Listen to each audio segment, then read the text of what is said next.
आज हम लोग स्टार्ट करते हैं न्यू चैप्टर जिसका नेम है बिजनेस सर्विसेज।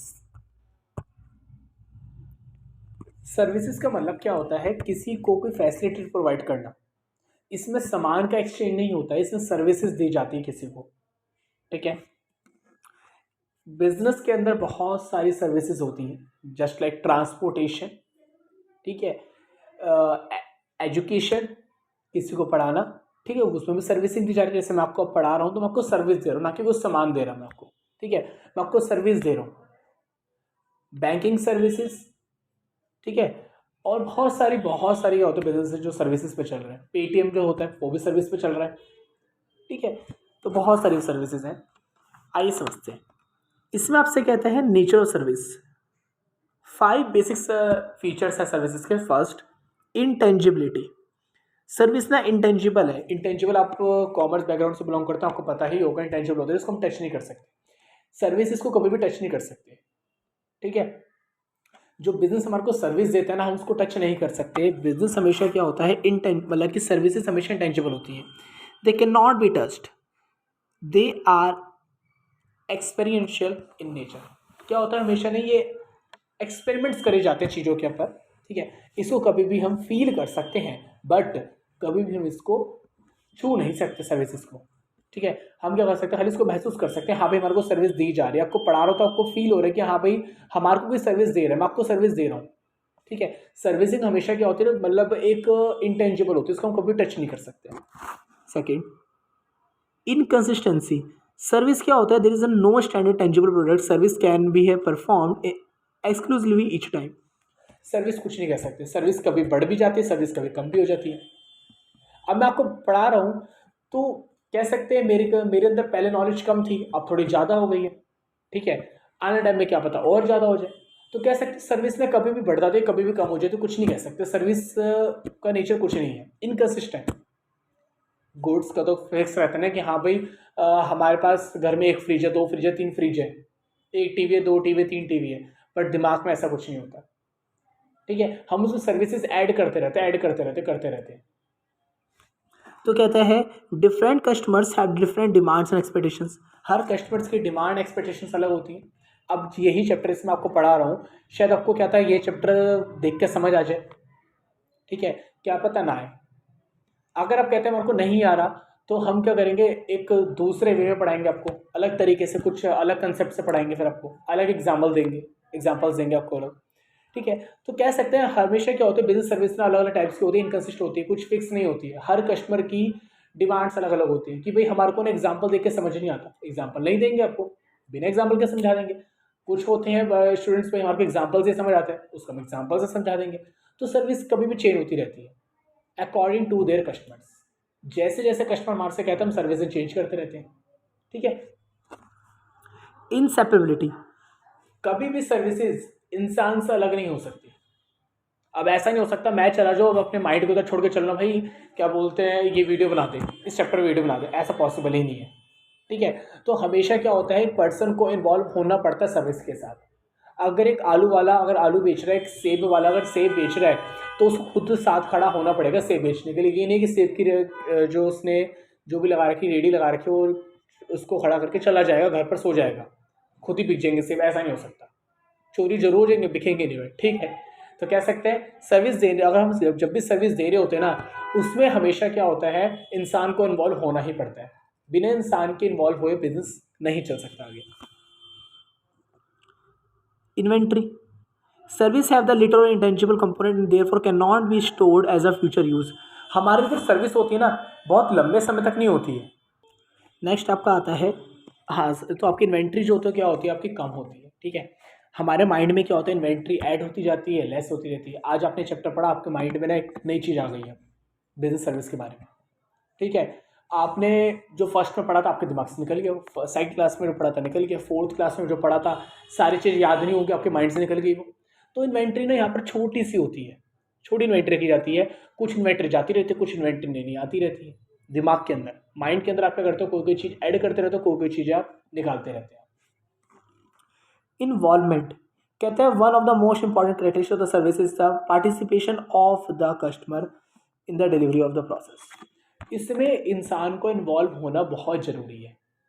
ठीक है, क्योंकि यहाँ पर जो सर्विसेज दी जा रही है वो इंसान के द्वारा दी जाएगी, तो इंसान को यहाँ पर होना बहुत ज़्यादा ज़रूरी है। बिना इंसान के हुए इधर यहाँ पर बिजनेस सर्विस नहीं दे सकते। मैं यहाँ पर जैसा आपको बताया कि यहाँ पर फ़ोन ऑन करके चलना, वीडियो ऑन करके चलना और मैं चला जाऊँ कहीं, बट यहाँ पर खुद तो वीडियो नहीं बन सकती ना, तो मुझे यहाँ पर इन्वॉल्व होना पड़ेगा सर्विस देने के लिए, इसलिए पर्सन्स को इन्वॉल्व होना पड़ता है। तो हमने समझ ली नेचर क्या है, पहला इंटेंजिबल है, सर्विस हमेशा इंटेंजिबल होती है। सेकंड इनकंसिस्टेंसी है, कभी भी बढ़ जाती है कभी भी कम हो जाती है सर्विसेज। माइंड के अंदर सर्विस कभी आपको ज़्यादा मिल जाती है, अगर आपको सर्विस कम मिल जाती है। थर्ड इनसेपरेबिलिटी, आप इसको अपने माइंड से अलग नहीं कर सकते हो, आपको अपने साथ जब भी कहीं जाओगे ना इसको साथ में लेके जाओगे आप, ठीक है। फोर्थ इन्वेंट्री, दिमाग के अंदर इन्वेंट्री क्या होती है, छोटी सी होती है, कोई कोई चीज़ ऐड होती रहती है, कोई कोई चीज़ें दिमाग से निकलती रहती हैं। फिफ्थ इन्वॉल्वमेंट, यहाँ पर आपको क्या होना जरूरी है, आपको खुद को इन्वॉल्व करना यहाँ पर आपको बहुत ज़्यादा नेसेसरी है। नेक्स्ट आपका आता है difference between the goods and services. क्या डिफरेंस है गुड्स एंड सर्विस के बीच में? पहला, एन एक्टिविटी और process, example watching a movie in a cinema. आप एक मूवी देख के आए हो, बट जब आप मूवी देख के आओगे ना, टिकट आप पे मतलब कि जो अमाउंट है 500 600 400 300 जो भी पे कराओगे, जब आप मूवी देख लोगे, जब आप सिनेमा हॉल से बाहर निकलोगे, क्या साथ में कुछ लेके आओगे? ऐसा कुछ नहीं है। आप माइंड में क्या कर रहे हैं, आप उस सर्विस को भर रहे हैं, आपको याद हो गया, हाँ जस्ट आप जैसे सिनेमा से निकलेंगे आपको पता चलेगा हाँ यार इस मूवी में ये था, वो सब चीज़ आपके माइंड में स्टोर हो चुकी है। पर गुड्स क्या होता है, एक ऑब्जेक्ट है जो सामने आपको दिख रहा है, कैसेट रखी हुई है सामने, वहाँ पर जो बहुत बड़ा टीवी रखा था, ठीक है, वो क्या है, गुड्स है। पर जो आप वो जो मूवी देख रहे हैं वो आपने अपने माइंड में स्टोर करते जा रहे हो आपको, ठीक है, वो सर्विसिंग है। तो सिनेमा वाले हमेशा आपको सर्विस देते हैं, कभी भी गुड्स नहीं देते। हाँ, अगर आप पॉपकॉर्न कुछ मंगवा रहे हो तो वो गुड्स से अलग बात है, बट अगर आप ओनली मूवी देखने जा रहे हैं तो आपको खाली सर्विस दे रहे हैं बस आपको वो। अब आप मेरे पास पढ़ने आ रहे हो तो बस आपको मैं दे रहा हूँ, ओनली सर्विस दे रहा हूँ, ना कि कोई गुड्स दे रहा आपको मैं। नेक्स्ट आपका आता है टाइप, ये हेट्रोजीनियस है, ये मिक्स हो जाता पता भी नहीं चलता। अब मैं किसी सामने इंसान को देख के ये नहीं बता सकता कि क्या बोलते हैं, हाँ ये इंसान मूवी देख के आया है, नहीं बता सकता। हाँ उसके हाथ में फ़ोन है ना, मैं देख के बता दूंगा हाँ भाई उसका फ़ोन, उसके पास फ़ोन है, क्योंकि फ़ोन है गुड्स है, तो मैं देख के बता सकता हूँ कि उसके उसके पास क्या क्या है। बट उसके दिमाग में जो नॉलेज भरी हुई है वो मुझे नहीं पता। आप मुझे देख के नहीं बता सकते मेरे दिमाग में क्या क्या नॉलेज है, और मैं आपको देख के नहीं बता सकता आपके दिमाग में क्या क्या नॉलेज है, ठीक है। तो सर्विसिंग में ये होता है कि आप किसी को देखकर पहचान नहीं सकते, सर्विस हमेशा इंसान के अंदर मिल जाती है, किसी को पता नहीं चलता, इन्वॉल्व हो जाती है, दिमाग के अंदर घुल जाती है एकदम से, किसी को पता नहीं चलता।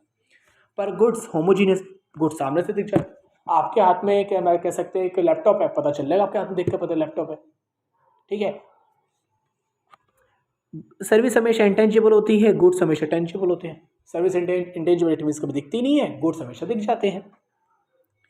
Inconsistency, different customer having different demands, हर कस्टमर की डिमांड क्या होती है, अलग अलग होती है। तो यहाँ पर क्या होता है, सबको इनकंसिस्टेंट, मैं सर्विस दे रहा हूँ ना, मेरी सर्विसिंग कंसिस्टेंट नहीं है, मैं 9th को पढ़ा रहा हूँ, 10th को पढ़ा रहा हूँ, 11th को पढ़ा रहा हूँ, 12th को पढ़ा रहा हूँ, हर बच्चे को हर अलग लेवल से पढ़ाया जाता है, ठीक है। तो नाइन्थ वाले जो क्लास है उन बच्चों को थोड़ा अलग लेवल से पढ़ाया जाता है, 10th वालों को अलग तरीके से, 11th वालों को अलग तरीके से, 12th वालों को अलग तरीके से, ठीक है। तो मुझे क्या करना पड़ता है, अपने माइंड्स की कंसिस्टेंसी को चेंज करना पड़ता है। जब मेरे पास 9th वाला बच्चा बैठा हो तो मुझे उसके हिसाब से देखना होता है कि वो बच्चा कैसा पढ़ रहा है, तो मुझे उस बच्चे को इस तरीके से पढ़ाना पड़ता है। और जो हमारे पास जो बच्चे पढ़ते हैं तो मुझे उनको उस तरीके से पढ़ाना पड़ता है कि भाई ये बच्चा थोड़ा वीक है तो मुझे उसको उस बच्चे की तरह ट्रीट करना पड़ता है, उस बच्चे को थोड़ा ज़्यादा पढ़ाना, अच्छे से मेहनत करनी पड़ती है। जो बच्चा थोड़ा इंटेलिजेंट है उसके साथ अलग मेहनत करी जाती है। बट गुड्स में क्या होता है, different customer getting standardise demands, यहाँ पर क्या होता है लोगों की डिमांड्स अलग अलग होती हैं।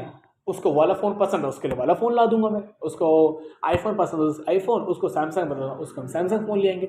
बट सर्विसिंग में ऐसा नहीं होता, सर्विस हमेशा इंसान के साथ ही चलती है हमेशा, ठीक है, वो कभी दिखती नहीं है वो। तो इनकंसिस्टेंसी है, सर्विस हमेशा दिमाग के अंदर मिल तो जाती है बट इनकंसिस्टेंट की पता ही नहीं कि क्या बोलते हैं क्या क्या करना है मुझे, क्या इस बच्चे को मुझे ऐसे पढ़ाना है, इस बच्चे को मुझे ऐसे पढ़ाना है, हमेशा क्या होती है इनकंसिस्टेंट होती है। कभी सर्विसिंग हर इंसान को सेम नहीं दी जाती।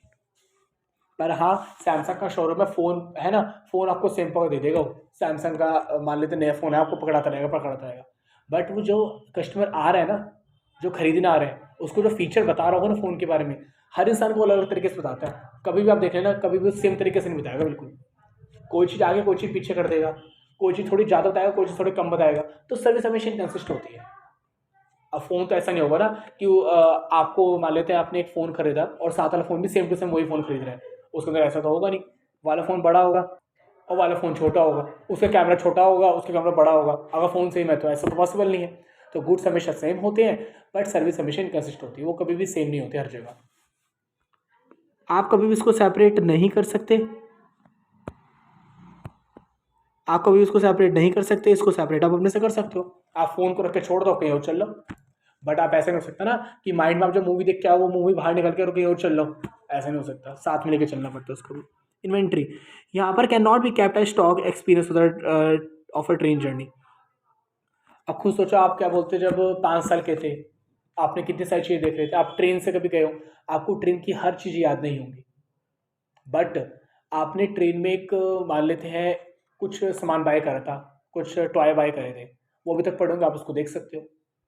बट सर्विसेज को जो पुरानी जो सर्विसेज जा चुकी हैं, उसको कई साल हो चुके हैं, आप उस हर सर्विसेज को अपने माइंड में नहीं ला सकते हो। आपको क्या करना पड़ता है, उसको निकालना ही पड़ता है, और खुद ही निकल लेते ऑटोमेटिकली वो। ठीक है। अब आपने जो कह सकते हैं जस्ट आप करके 10th करके आए हैं, उसमें आपको 10th की हर चीज़ याद नहीं होगी। सर्विस है ना, वो सर्विस हमारे दिमाग से निकल जाती है, दिमाग में ऐड हो जाती है। बट आपने जो बुक खरीदी थी, अगर आपने बुक अपने पास रख रखी है तो आप कैसे रखी होगी, आप सामने देख लोगे उसको, बुक्स को तो हम देख सकते हैं, सर्विसेज को हमेशा सेम नहीं होती वो। इन्वॉल्वमेंट यहाँ पर आपको इन्वॉल्व होना पड़ता है, यहाँ पर आपको इन्वॉल्व होने की जरूरत नहीं है। ठीक है, आगे इतना समझ। तो इसमें आपको कह रहा था कि सर्विस और गुड्स में डिफरेंस क्या है। पहले हमने देखा कि सर्विस को हम मतलब सर्विस हमेशा मतलब ये होती है इंटेंजिबल होती है, उसको दे मतलब कि किसी पर्सन को दे दी जाती है। गुड्स हमेशा फिजिकल फॉर्म में होते हैं, इसको हम देख भी सकते हैं। सेकंड हमने पढ़ा सर्विस हमेशा दिमाग के अंदर घुल जाती है, किसी को पता नहीं चलता, बट गुड्स हमेशा सामने देख के पता चल रहा है, तो उसके हाथ में ये सामान है। थर्ड, सर्विस हमेशा इंटेंजिबल होती है, गुड्स हमेशा टेंजिबल होते हैं। फोर्थ, सर्विस हमेशा ना इनकंसिस्ट होती है, हर इंसान को सर्विस सेम नहीं दी जाती। कभी कभी कस्टमर क्या होती है, अगर जैसे आप मान लेते हैं मैं 5 बच्चों को पढ़ा रहा हूँ, मैंने उसको पढ़ाया, उसने कहा कि सर मेरा ना वाला डाउट है। उसने क्या सब बच्चों का डाउट सेम होगा, पॉसिबल ही नहीं है। किसी का डाउट कुछ होगा तो मुझे उसको वाला डाउट देना पड़ेगा, उस बच्चे को वाला डाउट देना पड़ेगा। आप कहते नहीं सर मेरे को तो क्या बोलते वाला डाउट है, तो आपको उस तरीके से डाउट देना पड़ेगा। पर गुड्स में ऐसा नहीं हो सकता ना। गुड्स हम हर इंसान को क्या करते हैं, गुड्स सेम ही होते हैं ज़्यादातर। तो फ़ोन आते हैं, फ़ोन की वैरायटी तो लिमिटेड ही है ना। इनसेपरेबिलिटी आप इसको अपने से अलग नहीं कर सकते, आप इसको अपने से अलग कर सकते हो। इन्वेंट्री दिमाग के अंदर इन्वेंट्री जाती भी रहती है, आती भी रहती है। इसके अंदर क्या होता है, आप इसको स्टॉक में रख सकते हो। ट्रेन की टिकट जो ट्रेन की टिकट्स जो आपने ली खरीदी थी 10 साल पहले, अभी तक अगर आपने रख रखी है तो अभी तक पड़ी होगी आपके पास, देख लो उसको आप। बट उस जो ट्रेन में आप गए थे ना, उस टिकट से जो घूम के आए थे, तो आपने आसपास का सारा जो देखा था, वो आपको कुछ भी याद नहीं होगा। हर चीज़ तो याद नहीं होगी, थोड़ा बहुत तो चलो याद होगा, हर चीज़ आपको याद ही नहीं होगी। ठीक। लास्ट आता है इन्वॉल्वमेंट। यहाँ पर आपको इन्वॉल्व होना बहुत ज़्यादा जरूरी है, बट आपको यहाँ पर इन्वॉल्व होना जरूरी नहीं है। अब आता है टाइप्स ऑफ सर्विस। पहला आता है बिजनेस सर्विस। बिजनेस सर्विस क्या होती है, यहाँ पर आपको सर्विस दी जाती है। बिजनेस सर्विस आर दो service which are used by the business enterprises for the conduct of their activities. For example banking, insurance, ये सारी सर्विस आपको दी जा रही है ना। इसका मोटिव है अर्निंग द प्रॉफिट। इसका मोटिव क्या है, पैसा कमाना है। पहली सर्विस का नाम है आपका बिजनेस सर्विस, जिसमें हम क्या करते हैं, लोगों को बहुत सारी सर्विस देते हैं, बट हमारा इसका मोटिव होता है पैसा कमाना। सेकंड आता है सोशल सर्विस।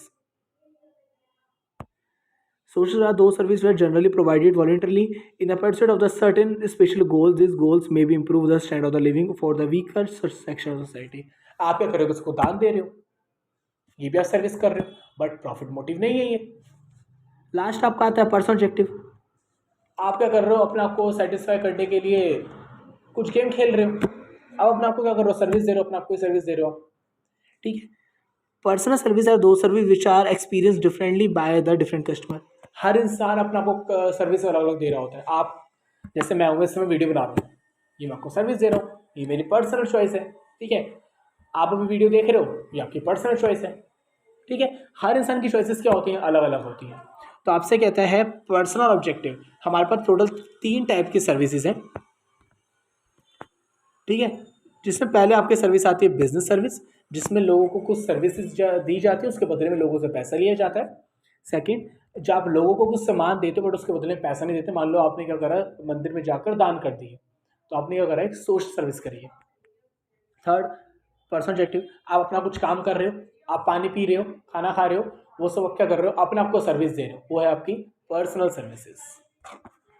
पहले हम पढ़ते हैं अच्छे से बिजनेस सर्विस के बारे में। चैप्टर यही है हमारा। तो business services, business services are those services which are used by the business enterprises for the conduct of their activities। Activities को रन करने के लिए जो आप बिजनेस को क्या देते हो, आप सर्विसेज देते हो, उसको क्या बोलते हो, बिजनेस सर्विसेज। ठीक है, ये एक ऐसी सर्विस होती है जो इस्तेमाल करी जाती है bye the business enterprises for the conduct of their activities. हम क्या करते हैं, उसमें एक्टिविटी को परफॉर्म करते हैं। ठीक है, और यहाँ पर लोगों को अलग अलग टाइप्स की सर्विसेज दी जाती है। इसमें हमारी पहली सर्विस आती है बिजनेस सर्विस के अंदर, बैंकिंग। हम लोगों को बैंकिंग सर्विसेज देते हैं। सामान खरीदने के लिए, ये खरीदने के लिए, घर खरीदने के लिए लोगों को पैसा प्रोवाइड करते हैं, कस्टमर्स को पैसा देते हैं। Commercial bank, HDFC bank, ICICI bank, bank of Baroda, SBI, IDBI, बहुत सारे बैंक हैं जो क्या करते हैं, आपको फंड प्रोवाइड, पैसा देते हैं। सर्विस दे रहे हैं ना, आपको पैसा दे रहे हैं। ठीक है, अब पैसा तो इंटेंजिबल है, बट आपकी वो मदद कर रहे हैं आपको बिजनेस को ग्रो करने के लिए। वो क्या कर रहे हैं, आपको सर्विस दे रहे हो, बैठे हुए हैं, आपको पैसा निकाला उन्होंने, नीचे से मतलब ड्रो में से पैसा निकाला, आपको निकाल के दे दिया, तो आपको सर्विस दे रहे हैं ना। ठीक है, तो इधर क्या होता है, सर्विसेज दी जाती है। पैसा वहाँ पर रखा था, आप आए हो, वहाँ पे बैठा ही नहीं है, तो पैसा आप खुद तो ले नहीं सकते, तो इसलिए किसी को बैठना पड़ता है सर्विसेज को अवेल करने के लिए, सर्विसेज को देने के लिए। तो बैंक बिजनेस सर्विस में पहला आता है आपका बैंकिंग सर्विस, जो आपको बैंकिंग क्या करते हैं, जो बैंक क्या करते हैं, आपको सर्विसेज प्रोवाइड करते हैं। सेकंड आता है आपका insurance. Business involves various type of risk. Business के अंदर बहुत सारे टाइप्स के रिस्क होते हैं। थेफ्ट हो गया, फायर हो गया, एंड मरीन हो गया। मरीन अभी हम आगे बढ़ेंगे, मरीन इंश्योरेंस। बहुत सारे कह सकते हैं सर्विसेज दी जाती हैं, इंश्योरेंस दी जाती हैं। LIC, जिंदगी के साथ भी जिंदगी के बाद भी। ठीक है, तो आपको क्या होती है, वहाँ पर इंश्योरेंस दी जाती है, वो भी आपको सर्विस दे रहे हैं। ठीक है, ट्रांसपोर्टेशन, आप रिक्शा में बैठ के यहाँ से वहाँ चले गए, रिक्शा वाले क्या कर रहा है, आपको सर्विस दे रहे हैं, वो भी बिजनेस कर रहा है, पैसा वो भी कमा रहा है। वेयर हाउसिंग, आपने कर लिया कि क्या बोलते हैं, कहीं पर सामान रख लिया। ठीक है, और कह सकते हैं गोडाउन आपका नहीं था, आपने किसी से रेंट पे लिया है, तो वो आपको सर्विस दे रहा है, वो आपको जगह दे रहा है, अपनी वो सर्विस दे रहा है आपको कि भैया हाँ भैया तो ऐसे कर ले, यहाँ पर सामान रख ले अपना, तो वो भी आपको सर्विसेज दे रहा है। कम्युनिकेशन मतलब बातचीत, आप किसी से बात कर रहे हो, टेलीफोन जो है आपका टेलीफोन है, वो आपको सर्विस दे रहा है, आपकी बातचीत करने में हेल्प कर रहे हो। जियो के जो नेटवर्क्स लगे हुए हैं, एयरटेल के नेटवर्क्स लगे हुए हैं, आपको सर्विस दे रहे हो। ये क्या कर रहे हैं, प्रॉफिट कमा रहे हो उस चीज़ से आप। ठीक है, तो कह सकते हैं कि क्या होते हैं हमारे बिजनेस सर्विस टोटल 5 होते हैं। पहला आता है बैंक, जो हमारे को सर्विस देता है, हमारे को पैसा देता है वो। इंश्योरेंस, जो हमारे को इंश्योरेंस वाले जो आते हैं हमारे को सर्विस देके जाते हैं कि सर हमारी इंश्योरेंस खरीद लीजिए, वो हमारे को सर्विस दे रहे हैं, हमारी कह सकते हैं हेल्प कर रहे हैं। ट्रांसपोर्टेशन, रिक्शा वाला मुझे कहीं छोड़ के आ रहा है तो मुझे सर्विस दे रहा है। वेयर हाउसिंग, मैं कहीं पर सामान रख रहा हूँ, रूम रेंट पे लिया है मैंने, गोडाउन रेंट पे लिया है, तो वो मुझे सर्विस दे रहा है, अपना रूम दे रहा है वो। ठीक है, मेरी हेल्प कर रहा है। कम्युनिकेशन, बातचीत करने में हम क्या करते हैं, जैसे मान लीजिए फ़ोन, वो मुझे सर्विस दे रहा है। जियो के नेटवर्क जो लगे, टावर्स लगे, वो मुझे सर्विस दे रहा है। Communication service like the postal service and telephone facilitates are helpful to the business. कह सकते हैं फ़ोन, किसी से बात करना, ये हमारे लिए बहुत बड़ी बात है। ठीक है, मतलब कि अब आप किसी से बात कर रहे हो तो हमारे लिए बहुत हेल्पफुल है, क्योंकि मैं क्या कर रहा हूँ, मुझे वरना वहाँ जाना पड़ता। अब फ़ोन की मदद से कर लिया, मेरे को US वाले से बात करनी थी, उससे मेरे को डिमांड, मतलब उससे मेरे को डिमांड लेनी थी उससे कि भाई कि तो क्या क्या सामान चाहिए, मुझे US जाना पड़ेगा, नहीं जाएंगे, हम टेलीफोन का इस्तेमाल करेंगे, टेलीफोन सर्विसेज लेंगे हम। ठीक है, अब इसमें आता है आपका बैंकिंग। बैंकिंग वैसे हमने जस्ट ऊपर पढ़ा ही है। अब banking in India is one which transacts, मतलब transaction the business of banking, which means ये करता है पैसे को पब्लिक से रिसीव करता है और कुछ लोगों को पैसे ये देता भी है, फंड्स के रूप में, लोन के रूप में सर्विस देते हैं आपको। अब banking company in India is one which transact the business of transaction, which means ये क्या करते हैं, लोगों से पैसा लेते हैं और दूसरे लोगों को पैसा ही दे देते हैं। सर्विस ही तो कर रहे हैं, एक जगह से पैसा लेना, दूसरे इंसान को पैसा पकड़ाना, सर्विस ही तो कर रहे हैं वो। ठीक है, अगर पीछे बैंक ना होता तो हम शायद किसी को पैसा ना देते। अब देखो होता है क्या, बैंकिंग में से काम कैसे होता है, बैंक क्या करता है, आपसे आप क्या करते हो, पैसा बैंक में जाके जमा करते हो। ऐसे करते एग्जांपल ले लेते हैं, एक मिनट, ये बैंक है, एक ए पर्सन है, वो बैंक में जाके अपने 1000 रुपये जमा कर देता है। अब बैंक क्या करता है, 1000 रुपये ना ये बी को पकड़ा देता है, वैसे पूरे पैसा कभी नहीं पकड़ाता, फिर भी एज्यूम कर देते चलो। क्या करेगा, बी को ये पैसे पकड़ा देगा, क्या कहा भाई तू रख ले, रख ले मतलब कि लोन के रूप में तू मेरे से पैसा ले ले। क्या ए बी को जानता था? आंसर इज नो, शायद ना जानता हूँ, कोई क्या तो जानता भी है, वैसे मान लेंगे नहीं जानता। ठीक है, क्या अगर ये बैंक अभी तो ये पैसे ये किसके विश्वास पे दे रहा है? बैंक के विश्वास पे। मैं अगर ये पैसा लेने आएगा तो पैसा किससे मांगेगा, बैंक से या बी से? ऑब्वियसली बैंक से मांगेगा वो तो पैसा, ए तो जानता ही नहीं ना बी को। और बी किसको जानता है? बैंक को। वो ए को नहीं जानता हो, वो ए को नहीं जानता हो। तो कह सकते हैं कि बैंक बीच में क्या कर रहा है, सर्विस दे रहा है, इधर से पैसे ले रहा है और इधर पैसे दे रहा है। ठीक है, और जो बी जो पैसा 1000 रुपये लेकर बिजनेस में पैसा लगा रहा है, तो बी क्या कर रहा है, अपने बिजनेस को ग्रो कर रहा है। तो कह सकते हैं बैंक क्या करता है, हमारे को काफ़ी सारी सर्विसेज हमारे को प्रोवाइड करता है। It mobilise a saving of the people, लोगों की सेविंग क्या करता है, अपने पास इकट्ठी करता है। अब हमारा क्या होता है कि अगर हमारे को मतलब पैसे मिलते हैं, हम कर देते हैं तो उसको खर्च कर देते हैं। ठीक है, तो हम क्या करते हैं, ये पैसे ना सेविंग अकाउंट है, बैंक के अंदर एक सेविंग अकाउंट होता है, वहाँ पर क्या करते हैं, पैसे को इकट्ठा करते रहते हैं। बैंक में पैसा पड़ा होगा, हमारे हाथ में होगा नहीं तो उसको हम खर्च भी नहीं करेंगे, हमारे हाथ में कैश पड़ा होगा तो हम उसको खर्च भी कर लेंगे। ठीक है, तो हम क्या करते हैं, बिजनेस सर्विस में आपको क्या आता है, बैंक क्या करता है, आपको आपके सेविंग अकाउंट के भी पैसे, आपका जो सेविंग होती है ना घर की छोटी, मतलब कि 1000-500 रुपये जो सेविंग है, इसको भी करता रहता है, वो इकट्ठा करता रहता है। Public sector bank are those which the government has a major stake, they usually need to emphasise on the social objective. बहुत सारे ना बैंक प्राइवेट बैंक भी है, बहुत सारे बैंक गवर्नमेंट बैंक भी है। अब प्राइवेट बैंक का एम क्या है, प्राइवेट वर्ड लग गया, it means profit. Private bank का एम है प्रॉफिट कमाना, बट पब्लिक बैंक का जो गवर्नमेंट बैंक है उनका एम क्या है, सोशली काम करना, लोगों की मदद हो जाए। जैसे SBI है, ये क्या आपका एक गवर्नमेंट बैंक है, bank of Baroda government bank है ये। ठीक है, बहुत सारे बैंक है जो गवर्नमेंट बैंक है, पंजाब नेशनल बैंक ये गवर्नमेंट बैंक है, इनका एम प्रॉफिट कमाना नहीं है, वो एम है बट ये नहीं कहेंगे प्रॉफिट कमाना, वो भी इनका एम है, वो एम उनका बाद है, पहले एम इनका ये है लोगों की मदद करनी है इनको। ठीक है, तो कह सकते हैं ये आपको लोगों की हेल्प भी करते हैं। अब आता है टाइप्स ऑफ बैंक्स, जिसमें पहला आता है आपका कमर्शियल बैंक। कमर्शियल बैंक क्या होते हैं, these are governed by the Indian Banking Regulation Act 1949 and according to the it banking means accepting deposit, एक लोगों से पैसा लेना, दूसरे लोगों को पैसा दे देना। बैंक का यही काम होता है सारा दिन सुबह 10 पैसे लेके 4 बजे तक बैठा रहता है, लोगों से पैसा लेता है, लोग एक इंसान से पैसा लेता है, दूसरे को पैसा पकड़ा देता है वो लोन के रूप में। ठीक है, तो ये क्या करता है, बैंक क्या करता है, आपको ऐसी बहुत सारी सर्विसेज प्रोवाइड करता है। 2 टाइप के बैंक होता है, हमें पता भी है, प्राइवेट बैंक और पब्लिक बैंक। प्राइवेट बैंक में ICICI बैंक और HDFC बैंक, पब्लिक बैंक में PNB और bank of Baroda, Punjab national bank और bank of Baroda. Punjab national bank और बैंक ऑफ बड़ौदा का एम क्या है, लोगों की हेल्प करना, और दूसरा एम है प्रॉफिट कमाना। प्राइवेट बैंक का पहला एम क्या है, प्रॉफिट कमाना, दूसरा एम क्या है, लोगों की मदद करना। ठीक है, दोनों का इंटरचेंज होता है। प्राइवेट बैंक का पहला एम है प्रॉफिट, दूसरा एम है इसका लोगों की मदद करना, बट गवर्नमेंट उल्टा है, गवर्नमेंट का पहला एम है लोगों की मदद करना, दूसरा एम है पैसा कमाना। अब आता है कोऑपरेटिव बैंक क्या होते हैं, ऐसे बैंक जो क्या करते हैं, एक government by the provision of the state cooperative society act and made essentially for providing the cheap credit to the member, it is important source of the rural credit. कह सकते हैं गाँव वालों में फार्मर्स को पैसा देना, कोऑपरेटिव बैंक। कोऑपरेटिव मतलब क्या होता है, नेक्स्ट आपका आता है specialised bank. Specialised bank are foreign exchange bank, industrial bank, development bank, export import bank, जो ना एक ऐसे बैंक जिनका काम एक स्पेशलाइज्ड काम है। ये खाली करते हैं एक्सपोर्ट इंपोर्ट से डील करते हैं, एक्सपोर्टर को पैसा देते हैं।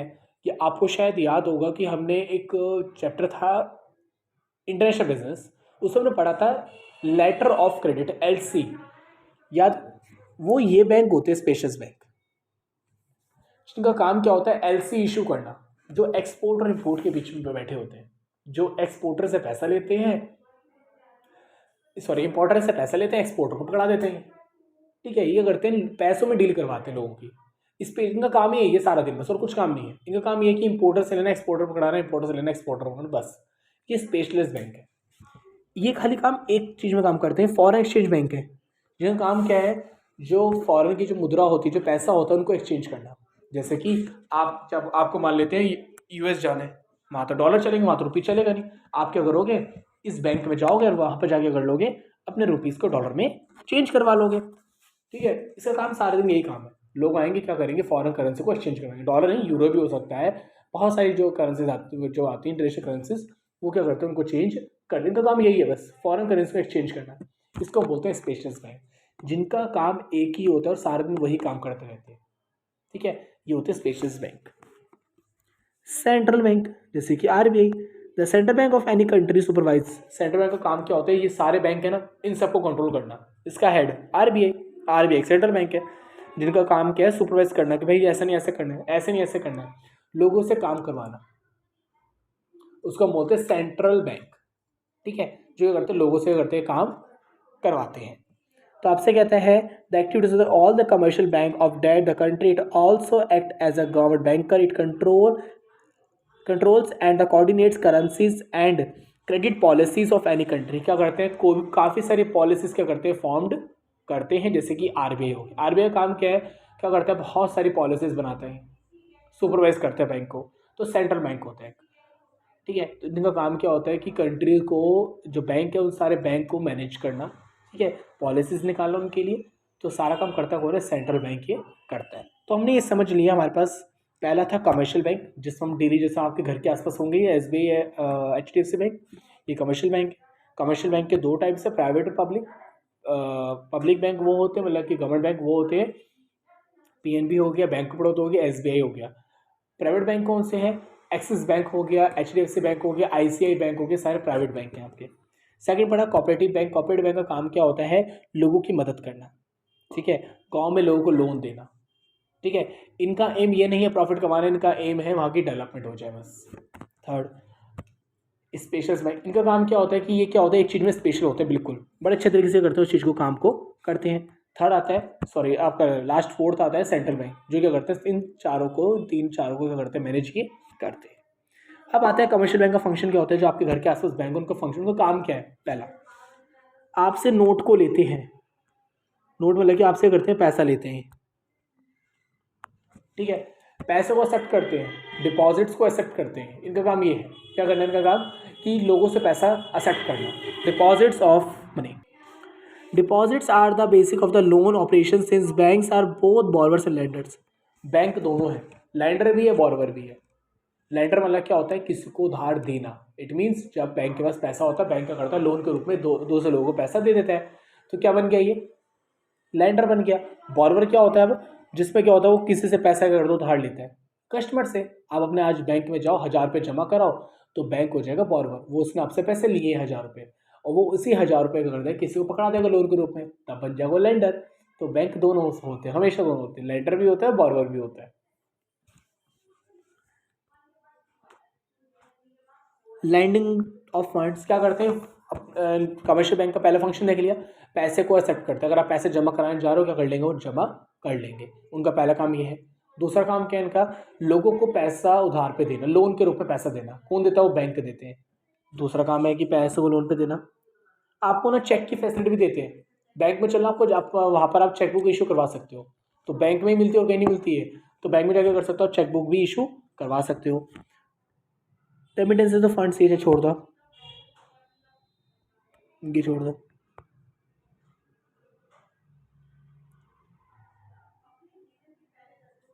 अब आता है लाइट सर्विसेज।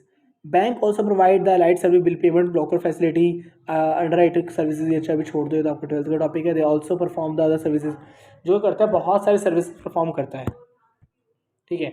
आपसे कहता है ये क्या करता है, आपको बहुत सारी, जैसे कि बिल पेमेंट करनी है। अब आज आपको मान लो कि बिजली का बिल पे करना है, पेटीएम पे जाओगे और क्या कर दोगे, बिल सबमिट कर दोगे। पेटीएम में जाने के बाद बिल सबमिट करने के बाद पेमेंट तो करनी पड़ेगी ना, सबमिट करने से पहले। वो मानते हैं पेटीएम आपको सर्विस दे रहा है, पेटीएम के अंदर एचडीएफसी बैंक जो आपका अकाउंट है एचडीएफसी का, उसको ऐड तो करना पड़ेगा। पेमेंट तो एचडीएफसी अकाउंट से होगी, तो आपको क्या करता है, बैंक वो भी सर्विसेज दे देता है। आज के टाइम में तो ई बैंकिंग भी आ गया सर्विस देने में, ठीक है। तो हमारा इस समझ लिया फंक्शंस क्या है। पहला फंक्शन हमारे को देख गया, हमारा बैंक हमारे पैसे जमा भी करता है, बैंक लोगों को उधार भी देता है, बैंक हमारे को चेक की फैसिलिटी भी देता है, बैंक क्या करता है, हमारी बहुत सारी पेमेंट जो होती है उसको भी पेड कर देता है। चलिए अब आपका नेक्स्ट आता है ई बैंकिंग। अब ई बैंकिंग क्या होता है देखते हैं। The growth of interest and e commerce is dramatically changing everyday life with the world wide web www.banking is a part of the virtual banking and another delivery channel of the customer। आज के time में bank ना आपको ई banking की facility provide करता है। जैसे कि आपके मान लेते हैं आईसीआई बैंक है, तो आप क्या कर सकते हैं, आईसीआई बैंक की ऐप को इंस्टॉल करके वहाँ से बहुत सारी क्या कर सकते हैं, सर्विसेज अवेल कर सकते हैं। वहाँ से बिल पेमेंट कर सकते हैं, किसी दूसरी पेमेंट आरटीजीएस कर सकते हैं, और बहुत सारी जो पेमेंट्स करी जाती हैं वहाँ पर आप क्या कर सकते हो, तो एक पर्सन से दूसरे पर्सन के अकाउंट में पैसे आप ट्रांसफ़र कर सकते हो, और बहुत सारी सर्विसेज दी जाती हैं। और यहाँ तक कि आप नहीं आपको ऐप डाउनलोड करना, तो आप क्या कर सकते हैं, गूगल पे जाके www.icibank.com डालिए। वहाँ पर आपको कस्टमर आईडी तो दे रखी होगी उन्होंने, कस्टमर आईडी फिल करिए, पासवर्ड फिल करिए, आपका बैंक अकाउंट लॉगिन हो जाएगा। आप किसको जिसको पेमेंट करना चाहते हो पेमेंट कर दो वहाँ पर आप। तो ई बैंकिंग क्या हो रहा है आज के टाइम में, आपको ना बैंकिंग भी ई बैंकिंग बनते जा रही है, इलेक्ट्रॉनिक बैंकिंग बनते जा रहे हैं, आपको इलेक्ट्रॉनिक सर्विसेज प्रोवाइड करते जा रहे हो। इंटरनेट बैंकिंग मीन्स जिसमें क्या करते हैं हम उसको पीसी पे, पर्सनल कंप्यूटर जो हमारा कंप्यूटर होता है उस पर हम यूज़ करते हैं, या ब्राउज़र में जाके भी कर सकते हैं हम, कैन गेट कनेक्टेड, हम अपने बैंक से कनेक्ट हो सकते हैं। Website to perform any of the virtual banking functions avail of any bank services, क्या करता है, बैंकों को बहुत सारी सर्विस क्या करता है, प्रोवाइड करता है। ठीक है, तो ई बैंकिंग क्या होता है, तो हम क्या करते हैं बैंक से इलेक्ट्रॉनिक के माध्यम से क्या करते हैं, सर्विसेज लेते हैं, इसको हम बोलते हैं ई बैंकिंग। फायदे क्या ई बैंकिंग के, पहला फायदा, ई बैंकिंग फैसिलिटी ना डिजिटल है and promote transparency the financial statement. Financial statement अगर आप कुछ बना रहे हैं फाइनेंशियल स्टेटमेंट, आपके पास प्रूफ होगा साथ में, क्योंकि जब भी आप किसी को पेमेंट करते हो ना, तो आपके वो ट्रांजेक्शन रिकॉर्ड हो जाती है बैंक की ऐप के अंदर। आप कभी भी उसको लॉगिन करो, कभी भी आप देख लो कि आपने वो पेमेंट कब करी थी। तो कह सकते हैं बैंकिंग क्या होती है, आपको फैसिलिटी प्रोवाइड करती है, प्रमोट करती है किस चीज़ को, फाइनेंशियल स्टेटमेंट को करती है, प्रमोट वो करती है। ई बैंकिंग ना 24/7 कह लो, ये 365 डे पूरे साल काम करती है। ऐसा नहीं संडे तो आज आप बिल सबमिट नहीं कर सकते बिजली का, ऐसा कुछ नहीं है। रात को 1 बजे करो, 2 बजे करो, संडे करो, मंडे करो, ठीक है, आपको भी कर सकते इसकी सर्विसेज अवेल कर सकते हैं ई बैंकिंग के अंदर। Customers can make some of the permit transactions from office और हाउस और while travelling by mobile telephone. मान लेते हैं बहुत बड़ी पेमेंट है, 1 करोड़ की पेमेंट है, ठीक है, आप रहते हो दिल्ली में, आपको पेमेंट करके आनी है महाराष्ट्र के अंदर, आप ट्रेन से जाएंगे, तो आपको 1 करोड़ रुपये कैश लेके जाना पड़ेगा, चोरी भी हो सकता है, आज में दिक्कत नहीं है, लेकिन जाएंगे ना कैश, फ़ोन लेके जाते हो रहे छोटा सा, वहाँ जाके कर देंगे, उसके अकाउंट में ट्रांसफ़र कर दूंगा मैं। या दूसरी बात, जाने क्यों है, घर बैठे बैठे ट्रांसफ़र कर लो ना आप, कुछ काम है बात अलग है, अगर इसके अलावा आपको क्या बोलते हो घर बैठे बैठे कर सकते हो, उसको अकाउंट में ट्रांसफ़र कर सकते हो। It includes a sense of financial discipline by recording each and every transaction। यहाँ पर क्या होती है, it includes a sense of financial discipline. यहाँ पर क्या होता है, फाइनेंशियली डिसिप्लिन होता है, बिल्कुल सही तरीके से क्या करा जाता है, डिसिप्लिन मैनर में काम करा जाता है। एंड हर ट्रांजेक्शन का क्या होता है, यहाँ पर रिकॉर्ड्स रखा जाता है। ये चाहे छोड़ दो लास्ट वाला। अब कहता है the bank also stand to gain the e banking. ये प्रॉफिट तो किसको हो रहा था, कस्टमर को प्रॉफिट हो रहा था, ई बैंकिंग का प्रॉफिट कस्टमर को। अब बैंक का प्रॉफिट क्या होता है, ये अच्छा छोड़ दो, बैंक का प्रॉफिट छोड़ दो, आप चलो समझा ही देते, कर लेते कोई बात नहीं। ई बैंकिंग प्रोवाइड करता है आपको कॉम्पिटेटिव एडवांटेजेस। बैंक यहाँ पर करता है कि और दूसरे बैंकों से कॉम्पिटिशन हो जाता है, ठीक है, आपको एक सर्विसेज एक्स्ट्रा दे देता है, जो और दूसरा बैंक नहीं दे देता, वो सर्विस आपको एक्स्ट्रा दे देगा। क्यों, कॉम्पिटिशन है ना। HDFC बैंक की आप ऐप ओपन कर लो, ICICI की ओपन कर लो, दोनों बिल्कुल सेम होंगी नहीं, उसमें कुछ चीज़ एक्स्ट्रा होंगी, उसमें कुछ चीज़ें कम होंगी, दोनों करता है आपको अलग टाइप की सर्विसेज प्रोवाइड करते हैं। दोनों के बीच में क्या होता है, कंपटीशन, क्या करते हैं आपको अलग अलग सर्विसेज प्रोवाइड करते हैं। बैंकों का फायदा ये है कि वो ये कर रहा है ना, मैं तो उसका आगे बढ़ के करूँगा काम ये। ई बैंकिंग आपको ना अनलिमिटेड नेटवर्क देता है, कहीं पर भी रहकर, चाहे इस कंट्री में रह रहे चाहे दूसरी कंट्री में रह रहे, आप क्या कर सकते हैं कि इसको पेमेंट आप कर सकते हो। फॉरेन कंट्री चल लो, इंडिया के किसी पर्सन को पेमेंट कर दो, हो जाएगी। फॉरेन कंट्री चल लो, या उसी कंट्री में रहकर अमेरिका में आप गए हो, अमेरिका में रहकर अमेरिका को पेमेंट करो, तो कर सकते हो। तो यहाँ पर क्या पूरे वर्ल्ड में क्या होती है, इसके कनेक्शंस ओपनली होते हैं, ठीक है, इसको छोड़ दो आप।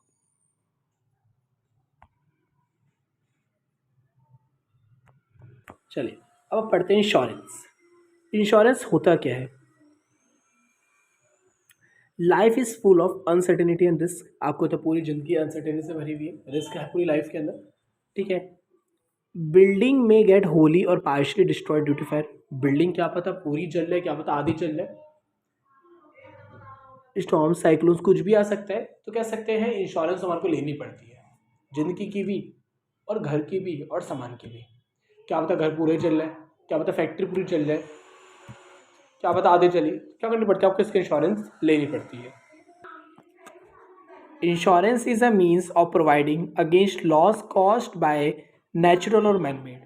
इंश्योरेंस जो होता है ना, इंश्योरेंस हम क्या करते हैं, एक means of the providing against the loss. जो लॉस हुआ जाता है, जो भी सामान का लॉस होता है, इंसान ने कर दिया या नेचुरल ने कर दिया। इंसान मतलब कि मान लेते गाड़ी लेके जा रहे थे, वो गाड़ी ठुक गई, आगे का थोड़ा बहुत ख़राब हो गया, टूट गया, उसको सही करवाना, उसको तो इंसान ने करा है, उसकी इंश्योरेंस करवा लेना। या मान लेते हैं मतलब कह सकते हैं अर्थक्वेक आ गया, काफ़ी चीज़ टूट गई, उसकी इंश्योरेंस। तो क्या होता है, नेचुरल या मैनमेड जो भी नुकसान होता है, क्या होता है, इंश्योरेंस करवाने से क्या होता है, हमारा सामान वो प्रोटेक्ट हो जाता है। ये छोड़ दीजिए। कहते हैं it is a device by which the loss likely to be caused by the uncertain theft या fire is spread over number of the persons is expose to the prepare to ensure themselves against event. हम क्या करते हैं, अपने आप को ये जो सब इवेंट है ना, फायर का, मरीन का या आपका थेफ्ट का, ये सब जो इंश्योरेंस, ये जो लॉसेज होते हैं, हम क्या करते हैं, अपने आप को इससे प्रोटेक्ट कर लेते हैं, अपने आप को इससे बचा लेते हैं। ठीक है, तो ये क्या है, एक डिवाइस है जिसमें क्या होता है, हमारे को जो भी नुकसान होने वाला है, हम क्या कर लेते हैं, अपने आप को सेव कर लेते हैं। इट इज़ अ कॉन्ट्रैक्ट और agreement under which one party agree in return of for a consideration called premium. But आपको करना पड़ता है, इससे बचने के लिए आपको थोड़ा सा प्रीमियम आपको पे करना पड़ता है। प्रीमियम इट मीन्स आपको साल में या मंथली में, क्वार्टरली में आपको थोड़ा सा क्या करना पड़ता है, अमाउंट पे करना पड़ता है। टाइम टू टाइम क्या करना पड़ता है, आपको प्रीमियम ये पे करना पड़ता है। Under the contract of the insurance the person whose risk is insured called the insured. सबसे इंपॉर्टेंट देखते हैं, कहते हैं जो इंसान अपना आपको इंश्योर्ड कर रहा है, देखिए थोड़ा ना टर्म आगे काम आएगी काफ़ी, इधर समझते हैं। अगर एक ए पर्सन है, वो LIC से एक इंश्योरेंस करवाता है, अगर ये करवाता है, हम इसको बोलते हैं इंश्योर्ड, और इसको बोलते हैं इंश्योरर।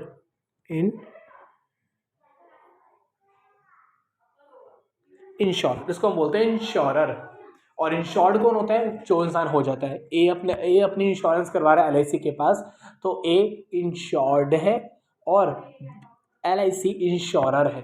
ठीक है, देखिए आपसे कहता है under the contract the person, जो अपना रिस्क थोड़ा कम कर रहा है, उसको बोलते हैं इंश्योर्ड। ठीक है, उसको बोलते हैं इंश्योर्ड। और जो कंपनी इंश्योरेंस कर रही है, उसको बोलते हैं इंश्योरर, इसको बोलते हैं इंश्योरर। ठीक है, अब आपका ये चाहे छोड़ दो, आप सीधा हम फंक्शंस पर आ जाते हैं। फंक्शंस क्या करता है, इंश्योरेंस का काम क्या होता है, अनसर्टेनिटी में आपको आपकी काफ़ी हेल्प कर देता है। मान लेते कोई चीज़ एकदम से ख़राब हो गई, आपकी मदद कर देता है, आपको कर देता है वो चीज़ कम दाम में या फ्री में कर देता है, आपको सही चीज़ करके दे देता है। जैसे मान लेते आपने फ़ोन की इंश्योरेंस करवा ली, फ़ोन चोरी हो गया, आपको करेगा, उसका अमाउंट पे कर देगा। ठीक है, तो वैसे ही कहते हैं इंश्योरेंस प्रोवाइड करता है certain of the payment of the risk of the loss. जो आपका कोई लॉस हो रहा था, उसके बिहाफ पर आपको कर देता है पेमेंट, ये कर देता है। बट आपको इसके लिए पहले थोड़ा सा प्रीमियम हर साल करना पड़ता है, पे करना पड़ता है। ठीक है, हर साल आपको प्रीमियम पे करना पड़ता है, LIC के लिए पैसा देना पड़ता है थोड़ा सा। अब गाड़ी खरीदते हैं, इंश्योरेंस हमेशा गाड़ी की इंश्योरेंस जाती है, स्कूटी, बाइक, इन सब की इंश्योरेंस जाती है। अब वो जाती क्या है, मान लेते हैं 1 साल की इंश्योरेंस गई है, आपने ईयरली पे करते हो, 1 साल की इंश्योरेंस गई है। 1 साल के अंदर गाड़ी अगर चोरी हो जाती है, तो कंपनी आपको पे कर देगी। अगर नहीं होती है, तो वो पैसा LIC का हो गया, मतलब कंपनी का हो गया, जहाँ से आपने इंश्योरेंस कराई थी, वो पैसा उस कंपनी का हो गया, आप पे उसका कोई हक नहीं है। ठीक है, जैसे कि मान लेते आपने 1 फेब को कराई है इंश्योरेंस, आपने 1 फेब को कराई है 2023 को, 1 साल की कराई थी, तो 1 फेब 2024 तक चलेगी। ठीक है, बट क्या हुआ इससे पहले, हाँ, इसमें अगर चोरी हो जाता है तो कंपनियों को पे कर देगी। मान लेते हैं 1 जनवरी 2024 को क्या हो गया, आपकी गाड़ी चोरी हो गई, कंपनी आपको पे कर देगी। ठीक है, जो भी वो टर्म्स एंड कंडीशन बात की बात है, बट कंपनी आपको पे कर देगी। बट अगर नहीं होते हैं, मान लेते हैं इसके बीच में कुछ भी नहीं हो गाड़ी को, तो आपने क्या करते हैं, इसके लिए 10,000 रुपये दिए थे, इंश्योरेंस देनी पड़ती है साल की, एज्यूम कर लेते हैं आपने 10,000 रुपये दिए, ये सारा का सारा प्रॉफिट किसका हो गया, कंपनी का। बट अगर मान लेते 1 फरवरी को, 2 फरवरी को गाड़ी चोरी हो गई, क्या इंश्योरेंस कंपनी आपको क्लेम देगी? अब आंसर इज नो। कंपनी की जो खाली सिक्योरिटी थी खाली 1 फरवरी तक की थी जिम्मेवारी, उसके बाद कोई जिम्मेवारी नहीं है। हाँ, आपने 1 फरवरी की रात को इंश्योरेंस दोबारा ले ली 1 साल के लिए, तब वो क्या करेगी? आपको पे करेगी। बट इंश्योरेंस 1 तारीख को खत्म हो गया, आपने इंश्योरेंस 5 तारीख को पे करने वाले थे, बट उससे पहले आपकी गाड़ी चोरी हो गई, 1 तारीख को नहीं 3 तारीख को गाड़ी चोरी हो गई, आप उस समय तो आपने इंश्योरेंस नहीं रखी थी, तो कंपनी आपको पेमेंट भी नहीं करेगी उसकी।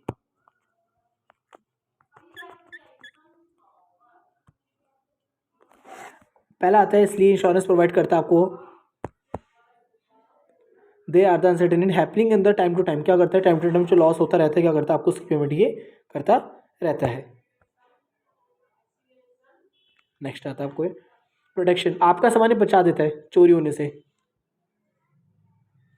कहता है कि the second main function of the insurance to provide the protection from the probable chances of the loss. Insurance can not stop the happening of risk. हाँ, बट ये कह सकते हैं इंश्योरेंस करने से ये नहीं है कि आपकी गाड़ी चोरी होगी नहीं कभी भी, आपकी गाड़ी में आग ही लगी कभी, ऐसा नहीं हो सकता। हाँ, बट थोड़ा सा रिस्क क्या कर देता है? थोड़ा सा कम कर देता है ये, ठीक है। गाड़ी चोरी हो जाएगी तो ये नहीं कि आपको सीधा आपके अकाउंट में पैसे डाल देगा। आप कॉल करेंगे LIC में, सर मेरी गाड़ी चोरी हो गई है, ठीक है, गाड़ी का अमाउंट दो, कितना आपको अकाउंट में डाल देंगे, ऐसा नहीं होता। पहले इंश्योरेंस कंपनी कोशिश करती है आपकी गाड़ी ढूंढने की, क्योंकि इंश्योरेंस कंपनी का जो कनेक्शन होता है पूरी आपको अमाउंट पे करेगी। चलिए नेक्स्ट कहता है आपसे रिस्क शेयरिंग। आप क्या कर लेते हो? अपना रिस्क ना शेयर कर लेते हो। आपने एक गाड़ी खरीदी ऑफ ₹10 लाख की, जिस हमारा ऊपर एग्जाम्पल चल रहा था, हमने 10 लाख की मान लेते गाड़ी खरीदी, ठीक है, और हमने इसकी इंश्योरेंस करवा ली, ठीक है। हम अपने इंश्योरेंस करवाने पे कर क्या रहे हैं? अपने रिस्क को शेयर कर रहे हैं। अब मैं क्या करूँगा? अगर 10 लाख की गाड़ी आगे जाकर मेरे अगर चोरी हो जाती है, कुछ भी हो जाता है, तो कंपनी मुझे क्या करेगी? उसकी पेमेंट करेगी। और कंपनी कभी भी ना 10 लाख की गाड़ी थी, कंपनी कभी भी 10 लाख पूरी पेमेंट नहीं करती, हमेशा कंपनी कम ही करती है। एज्यूम कर लेते हैं कंपनी ने 9 लाख रुपये पे कर दिया आपको, तो नुकसान आपको कितना हुआ? 1 लाख रुपये हुआ। 10 लाख की खरीदी थी, 9 लाख तो कंपनी आपको रिफंड कर ही रही है, नुकसान हुआ आपको 1 लाख रुपये का, ठीक है। तो कह सकते हैं कि यहाँ पर आपने कर दिया थोड़ा, आपका नुकसान बहुत कम हो गया। अगर आपने इंश्योरेंस नहीं करवाई होती तो आपका फाइनल पूरा नुकसान था 10 लाख रुपये का। 10 लाख का 10 लाख किसको पे करना पड़ता? आपको पे करना पड़ता, बट नहीं, 9 लाख तो कंपनी पे कर रही है। आपने अपना रिस्क क्या कर लिया? बांट लिया, ठीक है। आपने अब नुकसान किसका हो गया? 9 लाख का इंश्योरेंस कंपनी का, आपका तो प्रॉफिट हो गया ना उसमें। अब तो कंपनी कर लेती है अपने रिस्क को शेयर कर लेती है। या आप छोड़ दीजिए। तो रिस्क आपको समझ गए क्या बोलते हैं? रिस्क शेयर मतलब क्या होता है? क्या करते हैं ना, अपने रिस्क को बांट देना। अब नेक्स्ट आपका आता है प्रिंसिपल ऑफ इंश्योरेंस, कि कंपनी के सिद्धांत क्या है। अगर कंपनी इंश्योरेंस का काम करती है, लोगों से इंश्योरेंस करवाती है, तो कंपनी के तो है नहीं कुछ भी रूल्स होंगे, जो भी कोई इंसान कुछ भी बोल दे कि हमारा ये हो गया कंपनी पे कर देगी, नहीं। कंपनी ने सब चीज़ें पहले डिसाइड कर रखी होती है, क्या क्या रूल्स है, क्या क्या रेगुलेशन है। अगर आप गाड़ी खरीदने भी जाते हैं तो आपको क्या बोलते हैं, पूरा समझाते हैं कि गाड़ी के बारे में ये मॉडल है, यहाँ से ऐसे होता है, मतलब जो जो फंक्शन होता है सारी चीज़ समझाते हैं। वैसे ही ये लोग समझाते हैं। फ़ोन खरीदने जाते हैं तो फ़ोन वाले हमारे को सारे फंक्शन के बारे में इंट्रोडक्शन करवाते हैं, फ़ोन में ये फीचर है, फ़ोन में ये फीचर है, सब चीज़ें करते हैं, हमारे को एक्सप्लेन ये कर देते हैं। सेम एज इट इज़ जब मैं इंश्योरेंस करवाने जाता हूँ तो मुझे इंश्योरेंस वाले काफ़ी सारी चीज़ों को समझा देते हैं पहले ही, इंश्योरेंस लेने से पहले। पहली चीज़ क्या समझाते हैं? Utmost good faith. वो कहते हैं हम, आप जो बोल रहे हो हम आप पे विश्वास कर रहे हैं, और हम जो बोल रहे हैं आपको हमारे पे बात पे विश्वास करना पड़ेगा। यहाँ पर क्या होता है? फेथ पे काम है, एक दूसरे विश्वास पे काम है। अब इंश्योरेंस कंपनी कहेगी कि भाई देखिए, आप मेरे से इंश्योरेंस करवा रहे हो, अगर इन फ्यूचर कुछ हो जाता आपकी गाड़ी को, हम आपकी पेमेंट 1 हफ्ते के अंदर आपके अकाउंट में पे कर देंगे, ठीक है। तो कंपनी जो ये जो बोल रही है 1 हफ्ते के अंदर पे कर देंगे, तो सामने वाली पार्टी को विश्वास करना पड़ेगा कंपनी पर, कि वो मुझे 1 हफ्ते के अंदर पेमेंट कर देगी, ठीक है।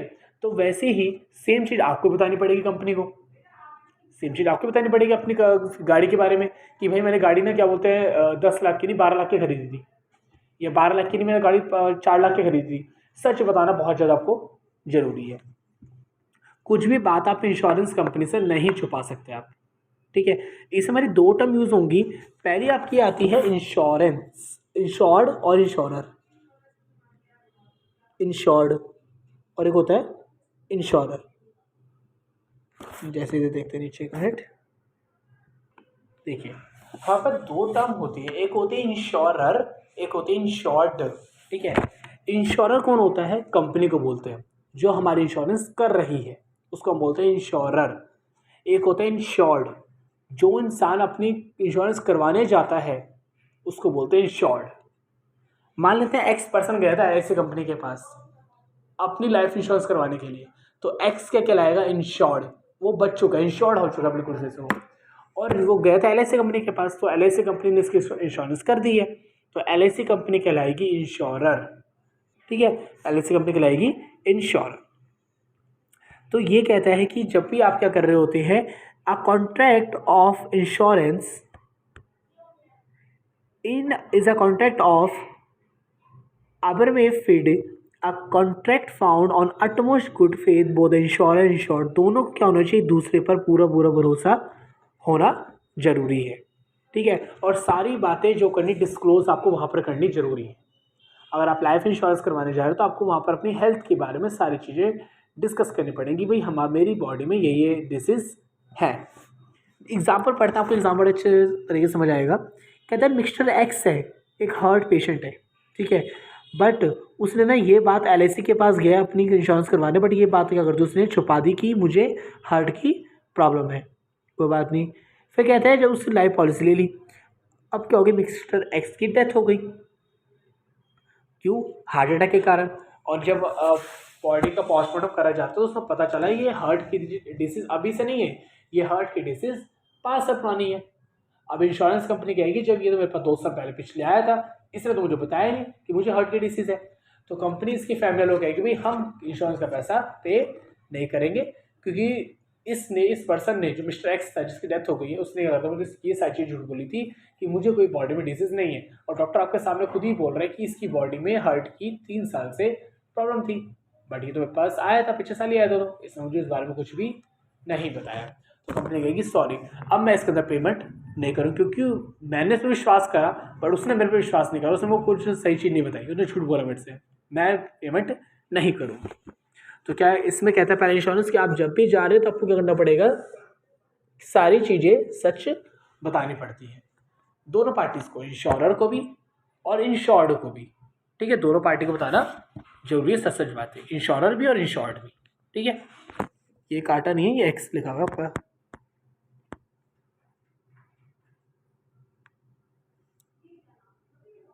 चलिए नेक्स्ट आपका आता है इंश्योरेबल इंटरेस्ट।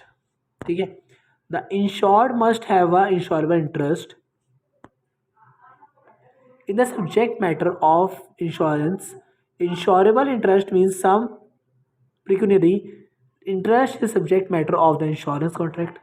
यहाँ पर क्या होता है, जब इंश्योरेंस करवाई जाती है तो दोनों पार्टी को एक दूसरे पर मतलब क्या होना चाहिए?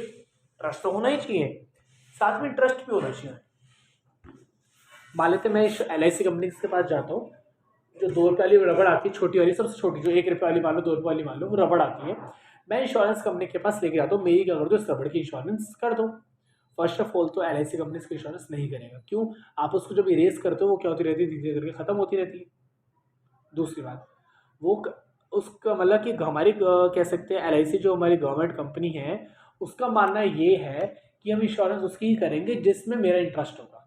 इट मीन्स एलआईसी कंपनी का, एलआईसी कंपनी को लाइफ इंश्योरेंस में इंटरेस्ट दिखता है, एलआईसी कंपनी को आपके जो घर की क्या बोलते हैं गाड़ियाँ आती है उस पर इंटरेस्ट होता है। इंटरेस्ट मतलब कि उनको उस पर इंटरेस्ट लगता है, तो क्या करती है एलआईसी कंपनी आपको हर चीज़ पे क्या नहीं देती? इंश्योरेंस नहीं मिलती है, आपको उसी चीज़ पे इंश्योरेंस मिलती है जो कंपनी ने अगर डिसाइड कर रखा है। एग्जाम्पल से देखते हैं, कहते हैं are trustee holding property on behalf of other has an insurable interest in the property. अब क्या होगा, एलआईसी जो कंपनी है या और कोई दूसरी इंश्योरेंस कंपनी, वो हाउस पे कर देगी इंश्योरेंस। क्यों? क्योंकि उसको उसमें इंटरेस्ट है, उसको लगता है हाँ भाई इस चीज़ की कुछ ना कुछ तो वैल्यू होती है, तो जिस चीज़ की वो वैल्यू समझती है वो क्या कर देती है, उस चीज़ की पेमेंट कर दे, मतलब कि इसकी इंश्योरेंस करने के लिए वो तैयार होती है। अब आपका आता है indemnity. All insurance contract of fire और marine insurance are contract of indemnity. The insurer undertakes to compensate in terms of money the insurer for the liens caused to him or her to do damage or destruction of property insured। Sir समझते हैं fire और marine क्या होता है। Fire मतलब क्या होता है, सामान में आग लग जाना, मरीन इंश्योरेंस होता है सामान शिप के द्वारा जा रहा था, पानी के अंदर डूब गया, ठीक है, वेदर की वजह से क्या हो गया, शिप जहाज डूब गया तो पानी भी मतलब सारा सामान वक्त क्या हो गया, डूब गया, तो आपको इंश्योरेंस मिल रहा है, इंश्योरेंस का पैसा मिल जाता है। कहते हैं इसमें होता है कि इंडेमिनिटी में आपका सामान की कॉस्ट जो थी उस समय और आपने जितना कंपनी के पास रजिस्टर्ड करवाया था उस कॉस्ट, जैसे कि मान लेते हैं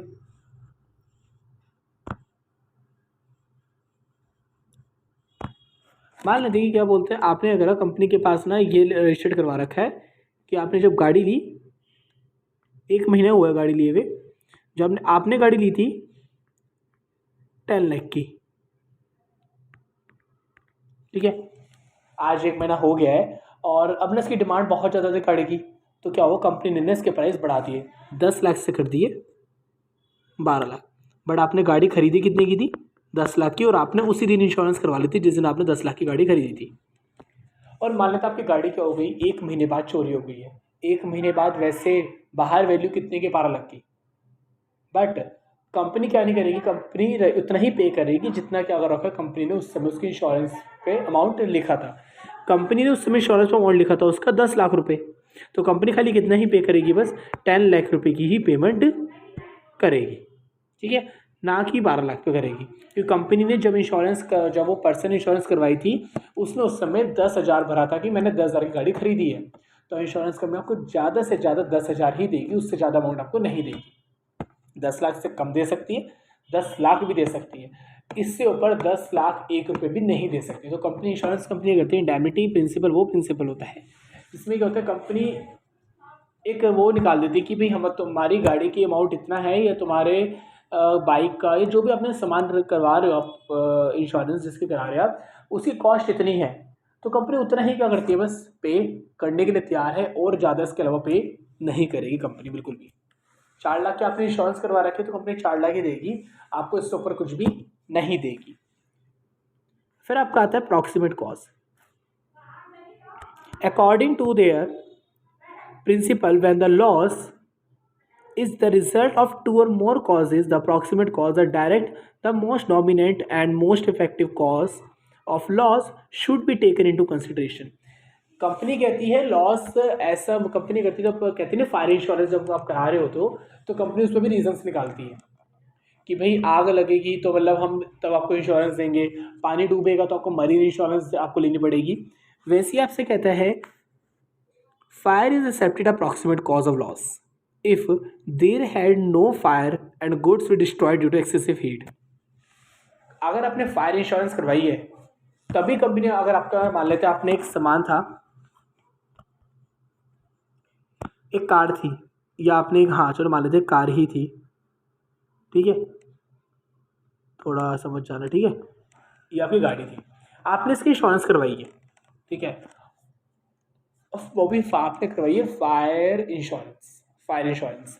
इसका मतलब है कंपनी आपको पैसा तभी देगी जब गाड़ी के अंदर आग निकल जाएगी, ठीक है, जब गाड़ी के अंदर क्या हो जाएगी, आग निकल जाएगी, कंपनी अदरवाइज आपको पैसा नहीं पे करेगी।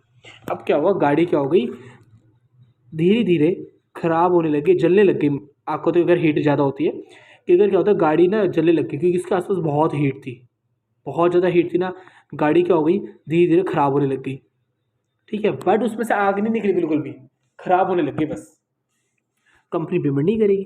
कंपनी ने कहा था आग लगेगी तभी पेमेंट करेगी, ये गाड़ी की बॉडी जल तो रही है, पिघल रही है गाड़ी बहुत ज़्यादा हीट की मदद से, ठीक है, जैसे आपको तो पन्नी के आसपास है, वैसे आपको तो पन्नी जलती भी है और पन्नी पिघल भी जाती है। पन्नी के आसपास क्या करो, थोड़ा सा गर्म एटमोसफेयर में रख दो पन्नी को, आप पन्नी पिघल जाएगी, आग नहीं लगेगी उसके अंदर, बट क्योंकि आपने उसको गर्म एटमोसफेयर के पास रखा है, उसके अंदर नहीं डाल दिया आपने, आग के अंदर नहीं डाल दिया, आग के आपने आसपास रखा है, तो वो क्या होगी, धीरे धीरे पिघल जाएगी, ना कि जलेगी।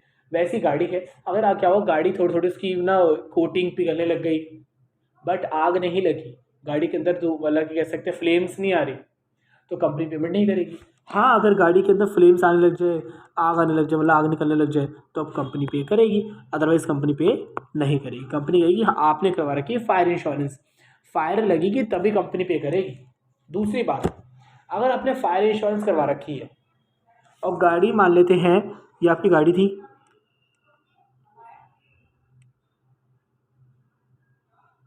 ठीक है, ये गाड़ी थी और आगे एक समुद्र सा था, आगे एक समुद्र सा था। गाड़ी क्या होगी, उसके अंदर जाकर ये गिर गई, गाड़ी इसके अंदर जाके गिर गई है, तब भी कंपनी पे नहीं करेगी क्योंकि आपने करवा रखी थी फायर इंश्योरेंस। आग लगेगी तभी आपको पेमेंट मिलेगी। तो क्या होता है, कंपनी पहले क्या कर लेती है, अप्रॉक्सीमेट कॉस्ट, जो रीज़न आपसे पहले लिखे हुए होते हैं कंपनी खाली क्या करती है, उसका अमाउंट पे आपको करती है। वही लिखा हुआ है फायर या सेफ्टी। अगर आपने फायर इंश्योरेंस ले रखी है तो कंपनी आपको तभी अमाउंट पे करेगी जब उसमें फायर लगेगी, अदरवाइज गाड़ी को कुछ भी हो जाए कंपनी पे नहीं करेगी। ठीक है, नेक्स्ट आपका आता है subrogation. After the insured the compensated for the loss और damage the property insured by him और the right of the ownership. अब मान लेते हैं दोबारा से एक कार थी, ठीक है, आपने इसकी इंश्योरेंस करवा रखी थी और गाड़ी का ना क्या हुआ, ये वाला ना, ये जो चीज़ थी ना, ये क्या हो गई है, ब्रोक हो गई है, ये चीज़ क्या हो गई है, टूट गई है, ब्रोक हो गई है। ठीक है, अब आप क्या करोगे, इधर का शीशा चेंज करवाओगे, आप इंश्योरेंस ले रखे आप क्यों करवाओगे, आप इंश्योरेंस कंपनी के पास चले जाओगे, वो आपको बिल्कुल ये सही कर कर दे देगी। ठीक है, बट दूसरी बात, यहाँ का थोड़ा बहुत ना आपको क्या हो गया था, जो यहाँ का होता है ना, जो लोहा लगा होता है वो भी क्या हो गया था, टूट गया था थोड़ा सा। ठीक है, उसमें कह सकते हैं डेंट होता है ना, वो आ गया था गाड़ी के ऊपर। तो कंपनी करेगी इसको ना, चेंज कर देगी, नया लगा देगी इधर। बट ये जो था ना, ये पुराने वाला, ये कंपनी अपने पास रखेगी, आपको नहीं पकड़ाएगी, क्योंकि कंपनी कर सकती है इसको बेच कर पैसा कमा सकती है, और अगर आपको दे दिया तो आप बेच दोगे। या मान लेते हैं गाड़ी का टायर था, ठीक है, जो गाड़ी के अंदर जो रिम होती है ना लोहे की, वो क्या हो गई थी, वो टूट गई थी। कंपनी करेगी उसको नया लगा, टायर पूरा रिम के साथ नया लगा के देगी। वो जो पुराना टायर था ना, वो अपने पास रख लेगी, वो आपको नहीं देगी, क्योंकि आपको अपनी गाड़ी सही करवाई थी, उन्होंने आपको गाड़ी के अंदर टायर नया लगा के दे दिया। वो आपको पुराना नहीं देगी टायर, वो अपने पास रख लेगी, क्योंकि वो क्या करती है, वो कहेगी मैं बेचूंगी इसको, तुम क्यों बेचोगे, वो बेच के वो पैसा रखेगी अपने पास इंश्योरेंस कंपनी, तुम आपको नया चीज़ मिल गई ना, तुम जाओ अपना। इसलिए उस आपका कोई हक नहीं होता जब आप इंश्योरेंस करवा लेते हैं और आपके कुछ भी सामान में कुछ टूट फूट हो जाती है, जब आपको इंश्योरेंस कंपनी उसको रिप्लेस कर देती है, तब जो पुराना सामान जो बचा हुआ होता है वो सारा का सारा इंश्योरेंस कंपनी अपने पास जमा कर लेती है, आपको नहीं देगी वो। तो सबरोगेशन वही कहता है सेम टू सेम। इसमें आपसे कहता है कंपनी जैसे मान लेते हैं, आपको एग्जांपल दे रखा है, मिस्टर वाई गेट्स ए मोटर कार, उसने अगर अपनी गाड़ी एक इंश्योरेंस करवा ली, उसका कुछ गाड़ी का कुछ पार्ट ना रोड एक्सीडेंट की वजह से ना थोड़ा ब्रेक हो गया, टूट गया है, वो डैमेज हो गया है। इंश्योरेंस कंपनी उसको क्लेम देने के लिए तैयार है, और कंपनी ने कहा है कि आपका जो भी पार्ट टूटा हम उसको नया लगा कर दे देंगे। बट कंपनी ने ये भी कह दिया, कंपनी डैमेज जो पार्ट है ना वो अपने पास खुद रखेगी, तुम्हारे को नहीं देगी डैमेज पार्ट। ठीक है, टायर था, टायर नया लगा के दे देगी आपको, और जो पुराना टायर था ना वो खुद ले जाएगी अपने पास इंश्योरेंस कंपनी, आपको नहीं देगी वो, क्योंकि वो बेचेगी, कहेगी मैं कमाऊंगी इससे पैसे, तुम्हारे को नया टायर मिल गया ना बस। द इंश्योर्ड, जो पर्सन है वाई, उसका कोई अधिकार नहीं उस सामान के ऊपर, क्योंकि ये सामान इंश्योरेंस कंपनी का हो चुका है, इट मीन्स इंश्योरर का हो चुका है सामान वो। ठीक है, सबसे पहले तो आप ये समझ लो, इंश्योरर कौन होता है, कंपनी वाले, इंश्योर्ड कौन होता है, पर्सन जो करा रहा होता है, इंश्योरर कंपनी, इंश्योर्ड फर्म। ठीक है, अब आता है कंट्रीब्यूशन। कंट्रीब्यूशन क्या होता है, कभी कभार क्या होता है, पर्सन ना, जैसे मान लेते हैं उसने इंश्योरेंस गाड़ी थी 10 लाख की, अभी क्या करेगा पर्सन ना, एक जगह से नहीं 2 जगह इंश्योरेंस करवाएगा, इसको डर लग रहा है। अब डर है किस बात का, इसको डर ये बात का है, मान लेते हैं मेरी गाड़ी पार्सल हो गए और पार्सल में चोरी हो गई, ठीक है, मान लेते चोरी हो गई, तो कंपनी अगर बंद हो गई तो अब तो पैसा गया, वो तो जो 10 लाख इंश्योरेंस कराई वो तो गया सारा पैसा, वो तो मिलेगा नहीं, वैसी गाड़ी का लॉस हो गया, ऊपर से जो इंश्योरेंस का पैसा था वो भी चला गया मेरे पास से। तो इसको बचाने के लिए कोई पर्सन क्या कर लेते हैं, 2 जगह से अपनी एक तो LIC से करवा लेंगे वो, एक मान लेते हैं स्टार कंपनी, वहाँ से कर लेंगे, ये 2 जगह से कर लेगा अपनी इंश्योरेंस, ये करवा लेगा। अब इससे प्रोटेक्ट हो गया वो, क्यों, अगर कंपनी बंद हो गई, चांसेस हैं ये तो है नहीं दोनों कंपनी एक साथ बंद हो जाएंगी, अगर कंपनी बंद हो भी गई तो एक ही तो कंपनी बंद होगी ना, दूसरी कंपनी तो बस चल रही होगी अभी, या ये बंद हो गई तो ये चल रही, ये बंद हो गई तो ये चल रही होगी। अब दो जगह इंश्योरेंस करवाने से होता क्या है, आपने जो 10 लाख की इंश्योरेंस करवाई थी और आपकी गाड़ी चोरी हो गई है, आपकी गाड़ी चोरी हो गई है, जो आपने 10 लाख की इंश्योरेंस करवाई थी गाड़ी चोरी हो गई है, कंपनी आपको 9 लाख रुपए क्लेम देने के लिए तैयार है, ठीक है। बट ये 9 लाख रुपए एक कंपनी नहीं देगी LIC अब, क्योंकि आपने करवाया कॉन्ट्रीब्यूशन। कॉन्ट्रीब्यूशन में क्या होता है, दो कंपनीज आपस में कॉन्ट्रीब्यूट करके आपको 9 लाख रुपए देगी, उसमें आपको कुछ लेने देना नहीं, वो कंपनी डीलर कंपनी जो करे, आपके बीच में बोलोगे, ठीक है, आपको तो अपना 9 लाख मिल रहा है ना, कंपनी देखेगी। LIC क्या आएगी, मैं दे रही हूँ 4 लाख रुपए, स्टार कहेगा मैं दे रहा हूँ 5 लाख रुपए, ठीक है, दोनों कंपनी देने पैसे देने के लिए तैयार है। LIC कह रही मैं 4 लाख रुपए दूंगी और स्टार कह रहा है 5 लाख देता हूँ मैं, दोनों के आपस में सेटल है, तुम्हारे को जो करना है करो भाई, मेरे को तो मेरे 9 लाख रुपए दे दो बस तुम, ठीक है, इसको बोलते हैं कॉन्ट्रीब्यूशन। जब क्या होता है, आप अपनी इंश्योरेंस एक से ज़्यादा कंपनीज के पास करवा लेते हो, उसको हम बोलते हैं डबल इंश्योरेंस। अब इसमें होता क्या है, contribution, if a person has taken more than one insurance policy for the same risk, then all the insurer will contribute the amount lost in the proportion to the amount assured by each of them, compensate him of the actual amount of the loss. अब यहाँ पर क्या है कि अगर एक company अगर बंद हो गई तो इंसान का तो लॉस हो जाएगा पूरा पूरा, तो इसलिए करता है हमेशा इंश्योरेंस दो कंपनी से करवा लेता है, वो एक कंपनी से दो कंपनी से, एक कंपनी बंद होगी कम से कम। अब यही सी केस में इसने LIC ने कहा था 4 लाख दूंगी, इसने कहा था 5 लाख, मान लेते हैं LIC कंपनी बंद हो गई, अब उसकी गाड़ी चोरी हो गई, तो आपको कितना पैसा मिलेगा, कम से कम 5 लाख रुपए तो मिलेगा आपको, 4 लाख का नुकसान हुआ है। अगर उसने सारी की सारी इंश्योरेंस एक ही के पास करवाई होती तो अब तो उसको 9 लाख का नुकसान हो जाता आपका। आया समझ? ओके, आइए चलिए एग्जाम्पल देखते हैं हम। देखिए example, a businessman gets his factory insured against fire 5 lakh with insurer A 3 lakh, ठीक है। अब क्या कर रखा है उसने ना, एक बिजनेसमैन अपने उसने फैक्ट्री इंश्योरेंस करवा रखी है, 5 लाख की इंश्योरेंस ए के पास करवा रखी है, 3 लाख की इंश्योरेंस बी के पास करवा रखी है, और उसका लॉस हो गया टोटल 1,60,000 रुपीज़ का। अब क्या होगा, insurance company A and B जो नाम है इंश्योरेंस कंपनी का, वो क्या करेगी, 1,60,000 को वो रेशो में बांट देगी। रेशो आई कैसे, देखिए उसने ए से करवाई थी 50,000 की 5 लाख की इंश्योरेंस,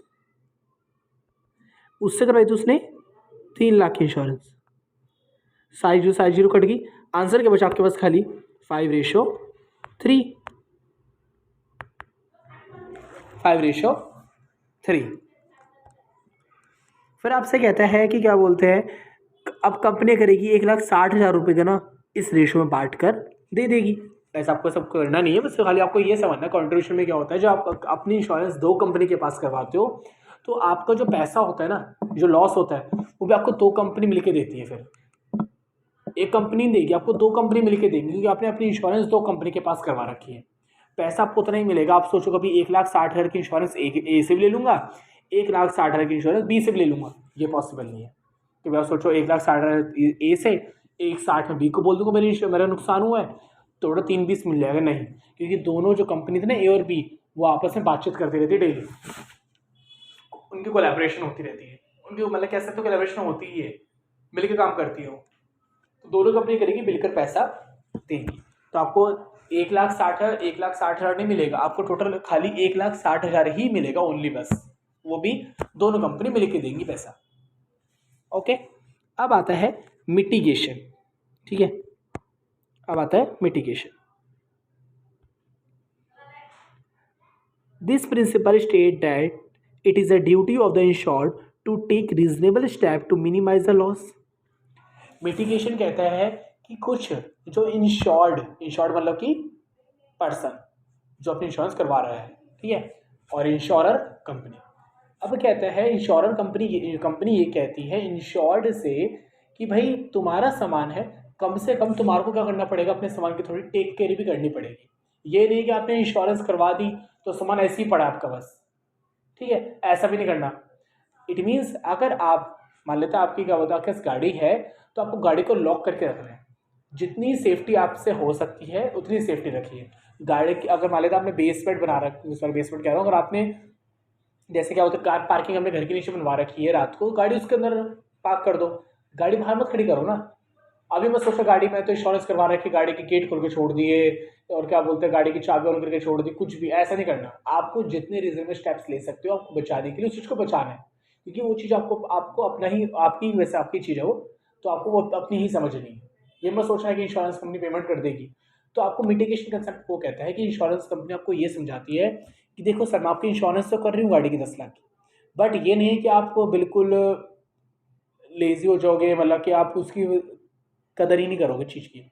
आपको पूरी इसकी वैल्यू समझनी है। आपसे जितने स्टेप्स हो सकते हैं रिजनेबल स्टेप्स, आपको उतने रिजनेबल स्टेप्स लेने हैं। आगे ना समझ। तो आपकी भी कुछ रिस्पॉन्सिबिलिटी बनती है सर कि आपको क्या करना चाहिए, आपको अपना खुद का सामान सेव करके रखना चाहिए। ठीक है, तो आप फ़ोन लिया है, फ़ोन की इंश्योरेंस करवा रखी है, तो ये नहीं फ़ोन कहीं पर छोड़ के आ जाओ। फ़ोन को आपको जितना हो सके इतना क्या करना है, आपको उसको चोरी होने से बचाना है। ठीक है, अब आता है टाइप्स ऑफ इंश्योरेंस। वो तो आपके प्रिंसिपल्स थे, सिद्धांत थे। अब आता है टाइप्स ऑफ इंश्योरेंस, जिसमें आपसे पहला कहता है लाइफ इंश्योरेंस, एक होता है जनरल इंश्योरेंस। ठीक है, लाइफ इंश्योरेंस के अंदर क्या आता है आपका, एक तो marine insurance, fire insurance, other insurance. Other insurance के बहुत सारे पार्ट्स हैं।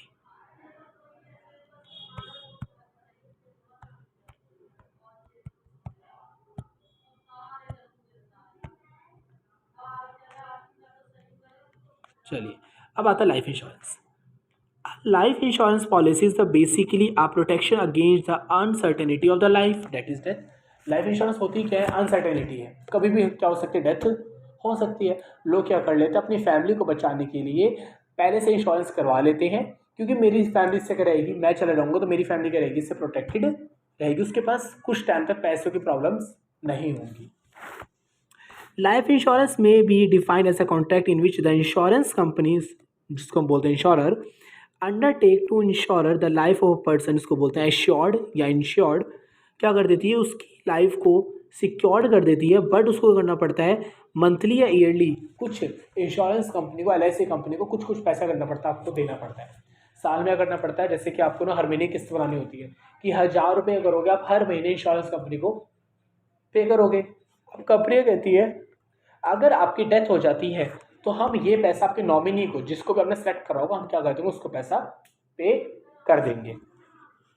कहता है प्रॉमिस टू पे the certain some of money either on the death, death हो जाए या सर्टेन पीरियड, टाइम पीरियड हो जाए। मान लेते आपने अगर रखी है LIC ना 10 साल की करा रखी है, एक साल मतलब कि 10 ईयर्स की अगर रखी है LIC आपने करवा रखी है, दो केस हो सकते हैं, क्या पता आपके 10 साल से पहले डेथ हो जाए। मान लेते हैं आप आज आपने इंश्योरेंस करवाई है, आज से 10 साल बाद, जैसे कि देखिए आपको जैसे पता है कि क्या बोलते हैं, आज हमारी जो डेट है 15 मार्च, मान लेते हैं आज आपने इंश्योरेंस कराई 15 मार्च को। ठीक है, 15 मार्च को आपने करी है इंश्योरेंस करवाई है 2023 को, कब तक चलेगी, 15 मार्च 2030, 10 साल बाद 2033 तक चलेगी। ठीक है, 2033, 2033।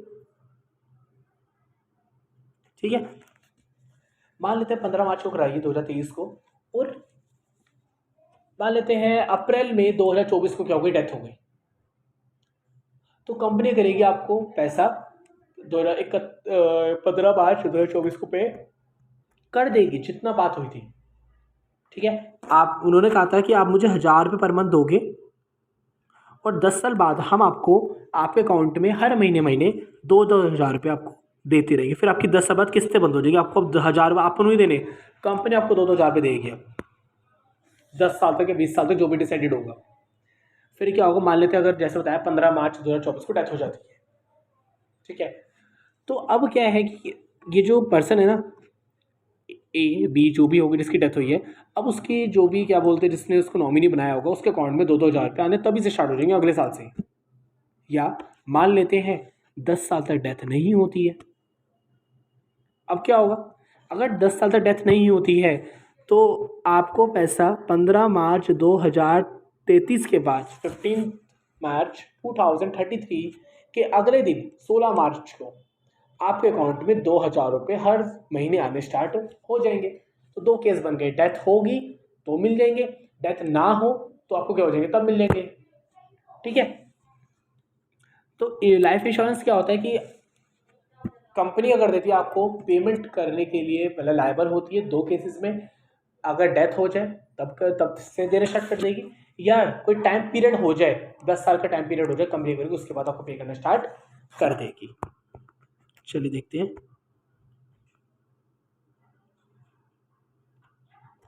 अब कहता है इंपॉर्टेंस, लाइफ इंश्योरेंस की हमारे को जरूरत क्यों है।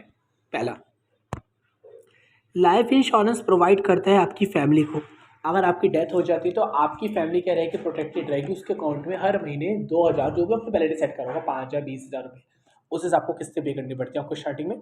तो क्या होगी, आपकी डेथ के बाद आपकी फैमिली क्या रहेगी, बिल्कुल प्रोटेक्टेड हो जाएगी।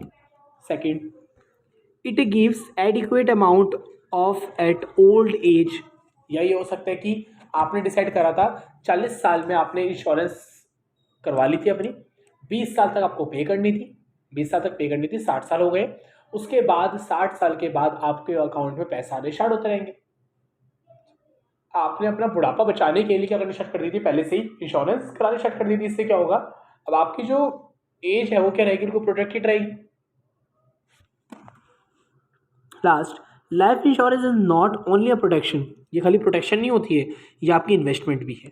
इन्वेस्टमेंट इट मीन्स आपको पैसा रिफंड ही तो मिलेगा, इससे आपकी फैमिली प्रोटेक्ट तो हो रही है, खाली कैसे तो प्रोटेक्ट नहीं हो रही, आप कहीं पर पैसे भी जमा कर रहे हैं, अपने पैसे इकट्ठा कर रहे हैं, जैसे बैंक में पैसे जमा करते हैं वैसे आपको पहले से ही पैसे इकट्ठा करना है, तो कह सकते हैं आप कहीं पर आपकी सेविंग्स भी हो रही हैं। ठीक है। एलिमेंट्स दो तीन पढ़ लेते हैं। The life insurance contract have all the essential of a valid contract. Certain elements like offer and acceptance, free consent, capacity into the contract, lawful consideration and the lawful present. यहाँ पर जो भी LIC में जो भी आपका काम करवाया जाएगा सारा लीगल तरीके से होगा, कोई भी इलीगल तरीके से नहीं होगा। जो चीज़ कंपनी कहते हैं आपको पे करेंगे वो चीज़ कंपनी पे भी करेगी, क्योंकि वो सारा काम लीगल तरीके से करा जा रहा है। कंपनी ने कहा था 20 साल बाद आपके अकाउंट में 10,000 रुपये हर महीना आने स्टार्ट हो जाएंगे, तो आपके 10 साल बाद या 20 साल बाद जो भी बोला था उसके बाद आपके अकाउंट में हर महीने 10,000 रुपये आने स्टार्ट हो जाएंगे। ठीक है। The contract of life insurance contracted of utmost good faith, इसमें ये है कि क्या बोलते हैं, लाइफ इंश्योरेंस हमेशा अटमोस्ट गुड फेथ, हमने जो प्रिंसिपल पढ़ा उस पर ही चलती है। क्यों, एक दूसरे पे आपको विश्वास करना जरूरी है और आपको एक दूसरे को सारी बात सच बताना जरूरी है। आप अभी लाइफ इंश्योरेंस कंपनी कभी ये नहीं कहती कि आज अगर किसी की डेथ हो जाती है या आज आपका लाइफ इंश्योरेंस एक्सपायर्ड हो जाती है, कल से जो आपको उन्होंने बोला था कि अगले महीने आपके अकाउंट में पैसा आने स्टार्ट होंगे, बट ये नहीं है कि क्या बोलते हैं अगले दिन आना स्टार्ट हो जाएंगे, एक महीने बाद पैसा आएंगे। इंश्योरेंस कंपनी आपको पहले ही बता देती है, झूठ नहीं बोलती इस बारे में, आपको ये सब क्या करती है, पहले क्लेरिफाई कर देती है। इतना ही कर लीजिए बस, ये सब रहने दीजिए, एग्जाम्पल है सब, बस थोड़ा सा पढ़ते रहो बस। आपका कहते हैं टाइप ऑफ लाइफ इंश्योरेंस के पार्ट्स होता है whole life insurance. In this kind of policy, the amount payable to the insured will not be paid before the death of the assured. The sum becomes payable only to the beneficiaries or the heir of the deceased. The premium will be payable for a fixed period of 30 years for the whole life of the insured. If the premium payable of the fixed period, the policy will continue till the death of the insured. अब होता है whole life insurance. इसमें क्या होता है, आप क्या कर लेते हैं, जब बच्चा पैदा होता है तब क्या कर लेते हैं, कुछ पीरियड सभी इसकी इंश्योरेंस करवा देते हैं बच्चे की और टिक कर देते हैं होल लाइफ इंश्योरेंस में। अब इसमें होता क्या है, आपके अकाउंट से बच्चे के नाम से हर महीने 1,000 रुपीज़ क्या होते रहेंगे, माइनस होते रहेंगे 30 साल तक, 30 ईयर्स तक, जब बच्चा 30 साल का हो जाएगा। अब क्या है, अब 30 साल तक कुछ नहीं मतलब हो गया। अब जो 30 साल, जो अगला महीना जो आएगा 30 साल होने के बाद, जो अगला महीना जो आएगा, अब क्या होगा, आपको कुछ अमाउंट पे नहीं करना, जो 2,000 पे कर रहे थे।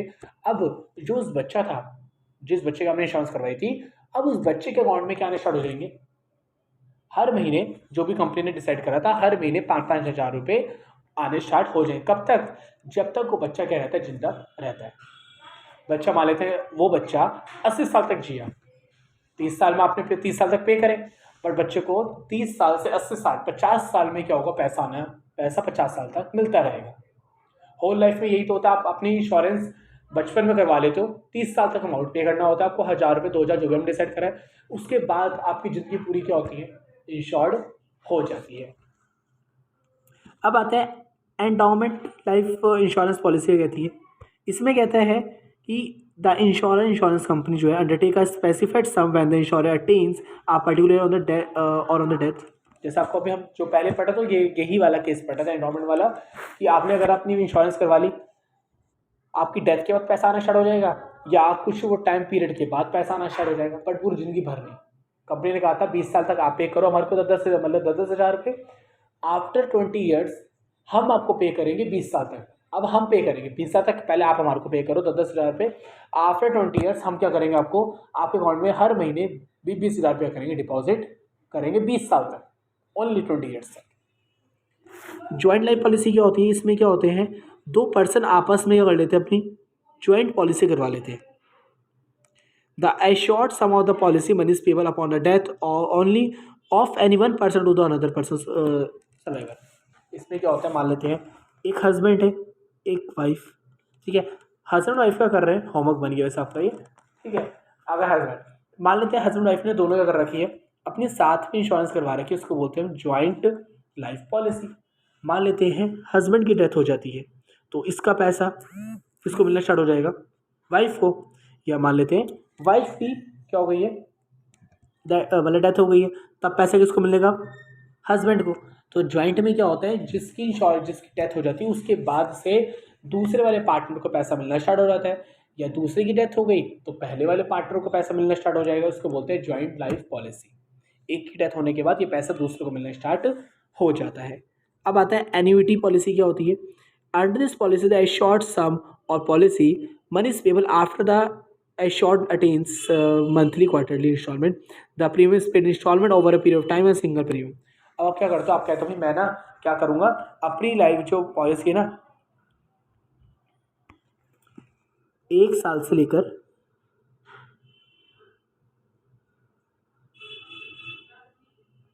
20 साल तक मैं पे करूँगा, ठीक है। अब कंपनी कहेगी अब हम आपको पे करेंगे, अब जैसा आप कहोगे वैसा करेंगे। आप कहोगे 20 साल बाद, जैसे 20 साल होंगे अगले महीने आपको सारा पैसा एक साथ दे दें हम, जो हम आने वाले टाइम में देने वाले हैं। या आप कहोगे नहीं भाई मुझे तो हर महीने पैसा चाहिए, तो वैसा कहोगे तो वैसा मिलेगा, जैसा आप कहोगे आपको उस तरीके से पैसा मिलना स्टार्ट हो जाएगा। हर महीने कहोगे आपको हर महीने मिल जाएंगे, कहोगे भाई मुझे तो सारा पैसा एक साथ चाहिए तो आपको सारा पैसा हम एक साथ भी कर देंगे, पे कर देंगे, ठीक है। अब आता है children endowment policy. This policy is taken by the person to meet the expense of education of marriage. कुछ पेरेंट्स से करते हैं, जब बच्चा छोटा होता है ना उसकी पढ़ाई के लिए, या अगर एक लड़की है या एक लड़का है उसकी शादी के लिए पैसे ना पहले से ही इकट्ठे करना स्टार्ट कर देते पापा, ठीक है।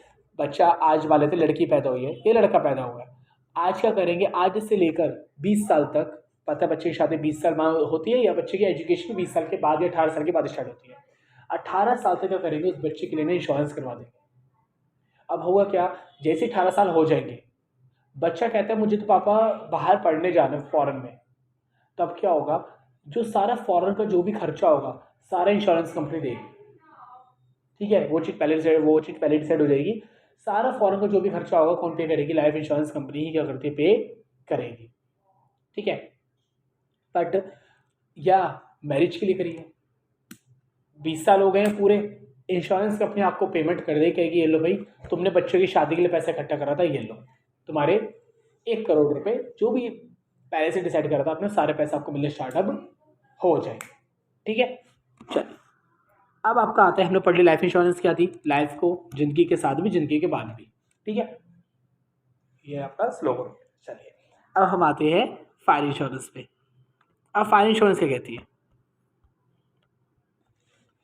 इसमें कहता है fire insurance is a contract with the insurer, जो कराता है person in consideration the premium, उसको कुछ प्रीमियम पे करना पड़ता है, इंश्योरेंस लेने से पहले उसको कुछ प्रीमियम पे करना पड़ेगा।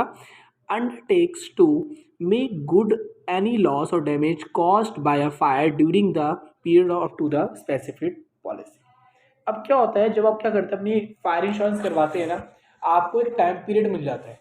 जैसे मान लेते हैं आपने अगर 1 अप्रैल को 2023 में इंश्योरेंस करवाई, ठीक है। अब 1 अप्रैल 2023 में करवाई, जैसे चलो अब तो 24 चल रहा है, 24 मान लेते हैं, 2024 में इंश्योरेंस करवाई। अब इसका ना मान लेते हैं 1 साल का टाइम पीरियड है। इट मीन्स कब तक, 1 अप्रैल 25 तक का टाइम पीरियड है, 1 साल का। अगर इस 1 साल के अंदर वो सामान जल जाता है, उसमें फ्लेम निकल रही होती है, तब कंपनी आपको इंश्योरेंस की पेमेंट करेगी। अगर मान लेते हैं आपका ये सामान 1 अप्रैल को नहीं, 1 अप्रैल तो कुछ नहीं हुआ सामान में, 2 अप्रैल 2025 को जल गया,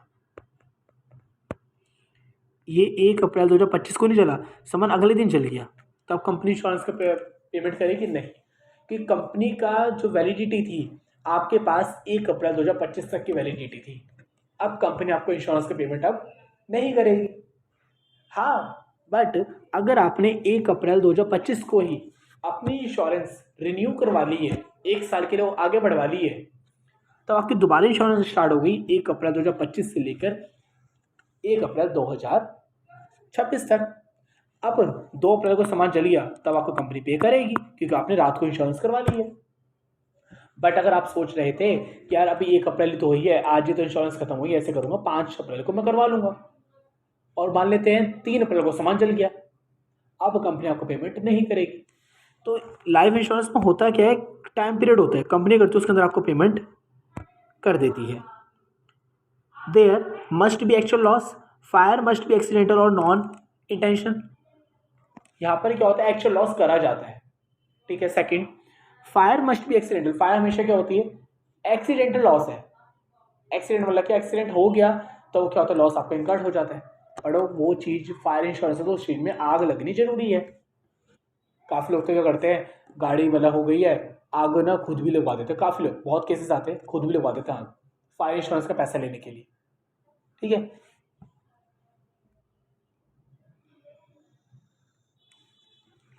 एलिमेंट्स पढ़ लेते हैं इसके हम। In the fire insurance the insured जो पर्सन है must have insurance interest in the subject matter of the insurance. Insurance interest must be present both the time of the insurance at the time of the loss. अब कहता है insurance जो अपने सामान की insurance करवा रहे हैं ना, उसका कंपनी का तो इंटरेस्ट होना जरूरी है, तो हम पढ़ ही चुके हैं। सामने वाली पार्टी का भी इंश्योरेंस उस चीज़ में इंटरेस्ट होना जरूरी है, ठीक है। जैसे कि मैं क्या कर रहा हूँ, एक पेंसिल करवा ली इंश्योरेंस, ठीक है, होगी,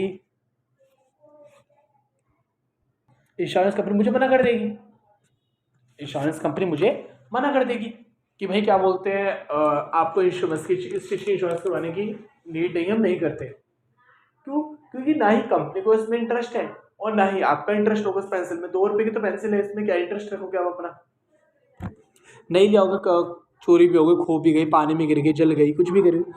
तो कहते हैं दोनों पार्टी को उस चीज़ में, इंश्योरेंस में, उस सामान के अंदर इंटरेस्ट होना जरूरी है, तभी क्या करती है कंपनी, इंश्योरेंस करवाती है। कभी ऐसा ना हो कि क्या बोलते हैं आपके आस पड़ोस में बोल दिया यार ऐसा कर कि क्या बोलते हैं अपनी ना तो उस चीज़ की इंश्योरेंस करवा ले, इस सामान की इंश्योरेंस करवा ले, आपको लगता है चलिए ये कह रहा है करा लेता हूँ, कंपनी के पास गए, वो कह रहे कि सर इंश्योरेंस करवानी है, आप कह रहे हो हाँ, वो कह रहे कि सर क्या बोलते हैं आपका इंटरेस्ट है, आप चाहते हो उसको, कह रहे भाई देख मुझे कोई दिक्कत नहीं है, खो भी गई, चोरी हो गई, मुझे कोई दिक्कत नहीं, मैं नहीं ले आऊँगा। क्या कहते सर तो आपको कराओ मत ना इंश्योरेंस, क्योंकि आपका इस गाड़ी के अंदर इंटरेस्ट ही नहीं है, क्योंकि अगर आपका इसके अगर खोने पर अगर आपको लॉस लग रहा है कि हाँ भाई मुझे लॉस हो रहा है, तब आप कराओ ना insurance.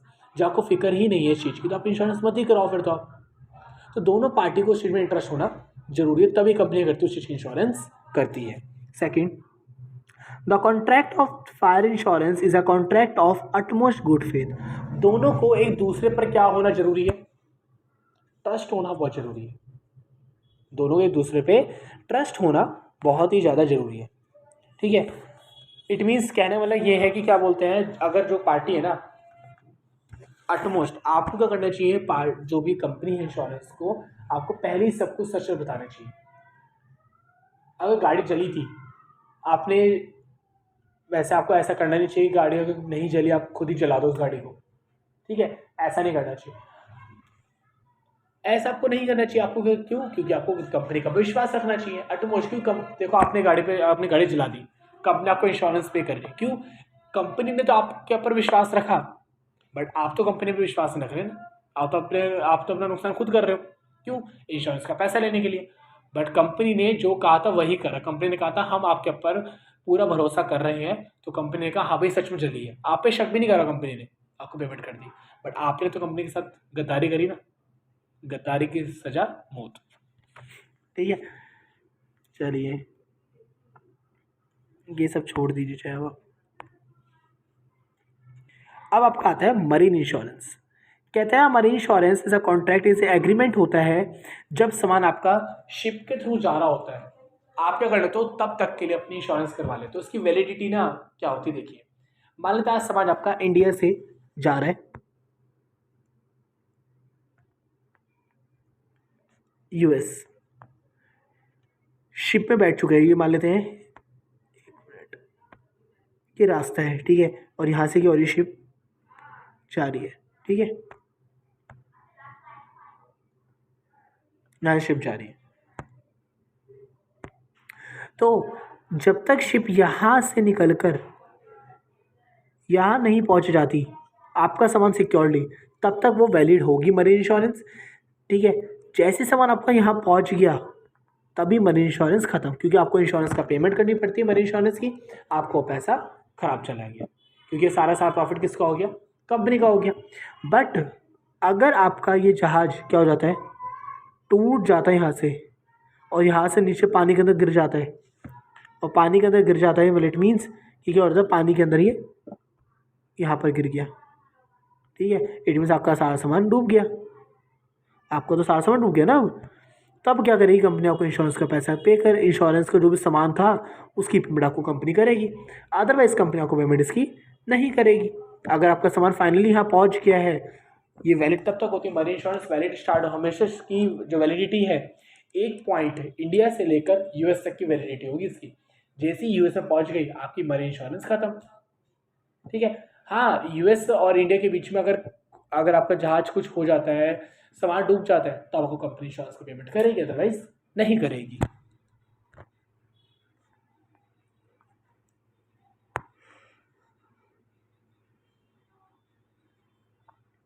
Certain some of money is paid by the insured, but इसके लिए क्या करना पड़ता है? आपको कुछ पेमेंट करनी पड़ती है। जैसा आपका एग्जाम्पल कहता है, क्या मान लेते जैसे होती टाइटैनिक, क्या हो गया? कोलिशन ऑफ द शिप्स, दो शिप्स आपस में कोलैप्स कर गई, या शिप पत्थर से टकरा गई, कोलैप्स कर गई, तो वो मान लेते उसके अंदर कुछ होल हो गया, पानी के उसके अंदर भर गया, शिप डूब गई पूरी, तब कंपनी आपको पेमेंट करेगी।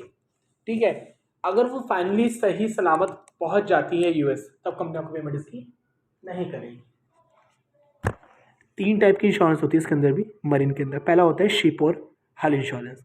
देर is a insurance policy for indemnifying the insured for the loss caused by damage of ship.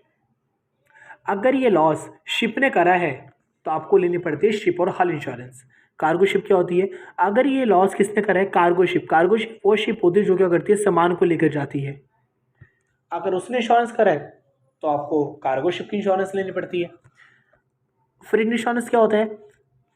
आपने जब वो खर्चा पे करा है ना, इंडिया से यूएस जाने के लिए जो आपने खर्चा पे करा होगा, 1 लाख रुपये ट्रांसपोर्टेशन खर्चा, अगर वो शिप बीच में डूब जाती है, आपको गुड्स का तो इंश्योरेंस मिलेगी मिलेगी, साथ में आपने जो 1 लाख रुपये पे करे ना वो खर्चा यहाँ से वहाँ जाने का, कंपनी करेगी आपको 1 लाख रुपये रिफंड करेगी। क्यों? क्योंकि वो सामान आपको वहाँ तक पहुँचा ही नहीं है, कहेगी ये लो भाई अपने 1 लाख रुपये वापस, क्योंकि आपका सामान वहाँ पर नहीं पहुँचा है। ठीक है, और जब उसको पता चलेगा मेरा सामान नहीं पहुँचा वहाँ पर, ये जल्दी से भाग कर कहाँ पे चल जाएगा? अपने गुड्स के पास, जो क्या बोलते हैं इंश्योरेंस कंपनी, क्या आएगा भाई सर उनका जहाज क्या हो गया, डूब गया, मेरा सारा सामान डूब गया, मेरी क्या दे दो, मुझे इंश्योरेंस दे दो। अब वो इसकी बात तो मानेंगे नहीं, वो क्या करेंगे, इंश्योरेंस कंपनी कॉल करेंगे, क्या ये बंदा सच कह रहा है कि सामान डूब गया है? कहेंगे हाँ जी सर सच में सामान डूब गया है। वो क्या करेंगे, सारा रीज़न किससे मांगेंगे? उस जो शिप कंपनी है उससे मांगेंगे। आफ्टर डेट सब चेक करने के बाद, वेरिफिकेशन के बाद आपके अकाउंट में पैसे आ जाएंगे पूरे। वही सेम है कि आपको एक दूसरे पर विश्वास रखना चाहिए, और मरीन इंश्योरेंस खाली वैलिडिटी उसकी तब तक की होती है जब तक वो सामान वहाँ पर पहुँच नहीं जाता, बस। और ये सब तो छोड़ दो आप,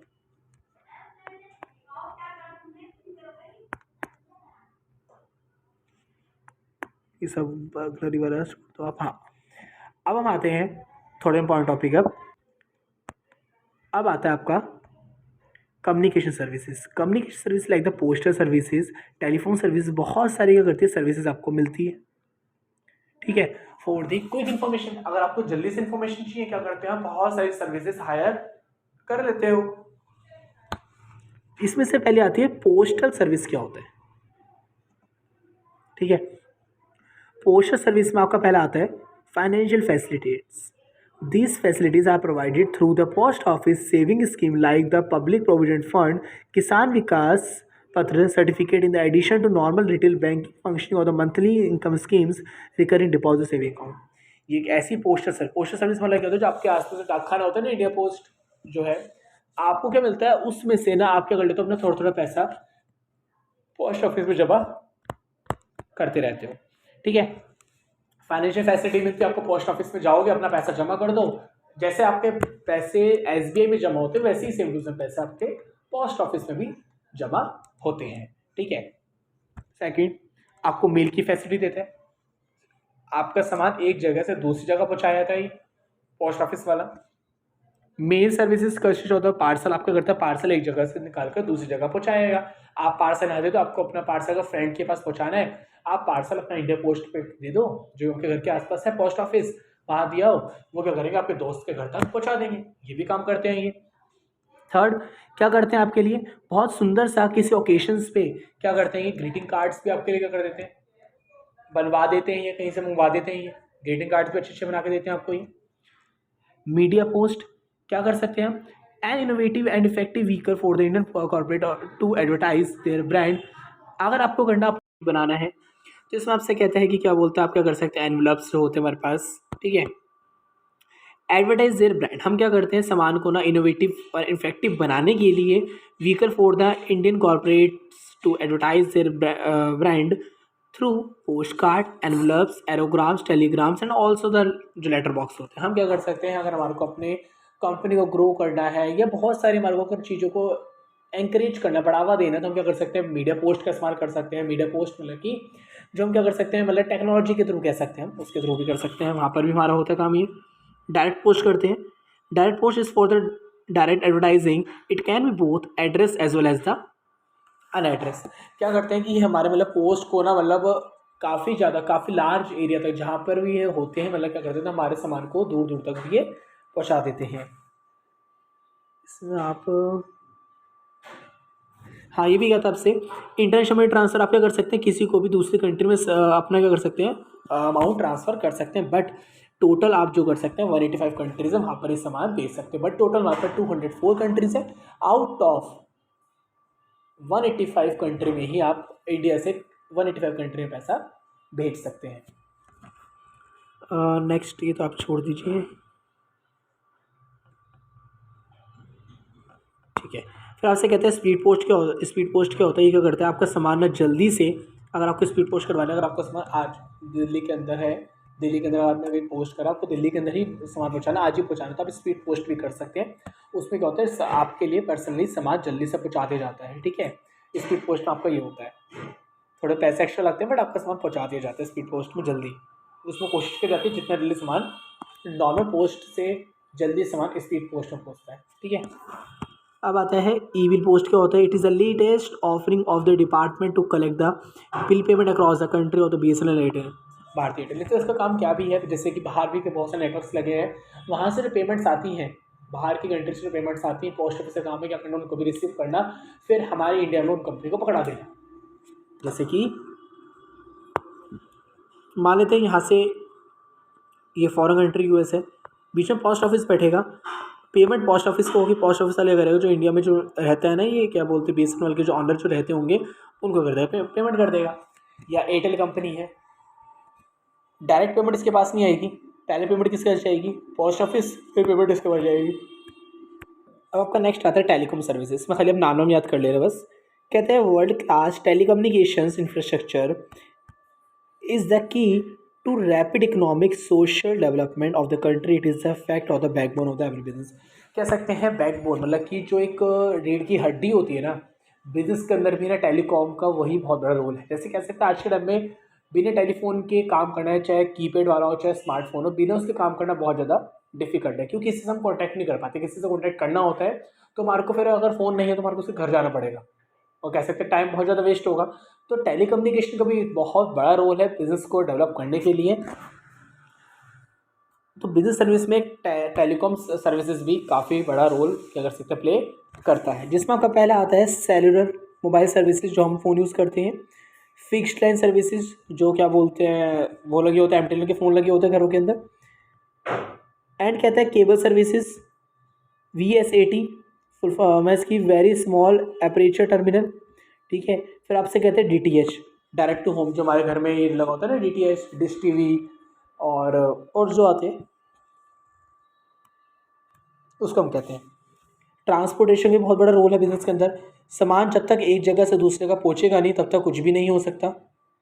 ठीक है, तो ट्रांसपोर्टेशन भी बहुत बड़ा रोल प्ले करता है बिजनेस सर्विसेज के अंदर। सर्विसेज वाला होता है सामान, मतलब कि आपको सर्विस देना, कुछ सामान ना देना। तो ट्रांसपोर्ट एक, जैसे कि आपके अगर रिक्शा पे जाना हो तो रिक्शा वाले को हायर करते हो, वहाँ से आप चल जाते हो, तो आपको अगर रिक्शा वाला एक सर्विस दे रहा है, ना कि गुड्स दे रहा है कुछ। वो आपको कुछ सामान नहीं देता, वो आपको क्या देता है, सर्विसेज देता है। तो वही सेम चीज़ है।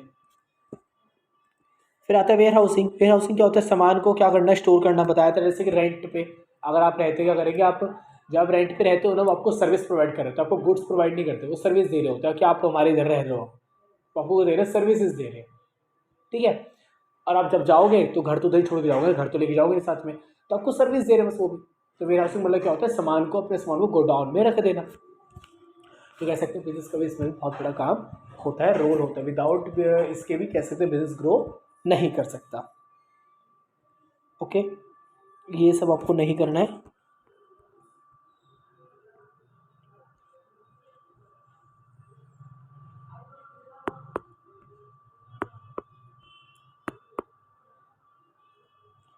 Okay, may be it's done.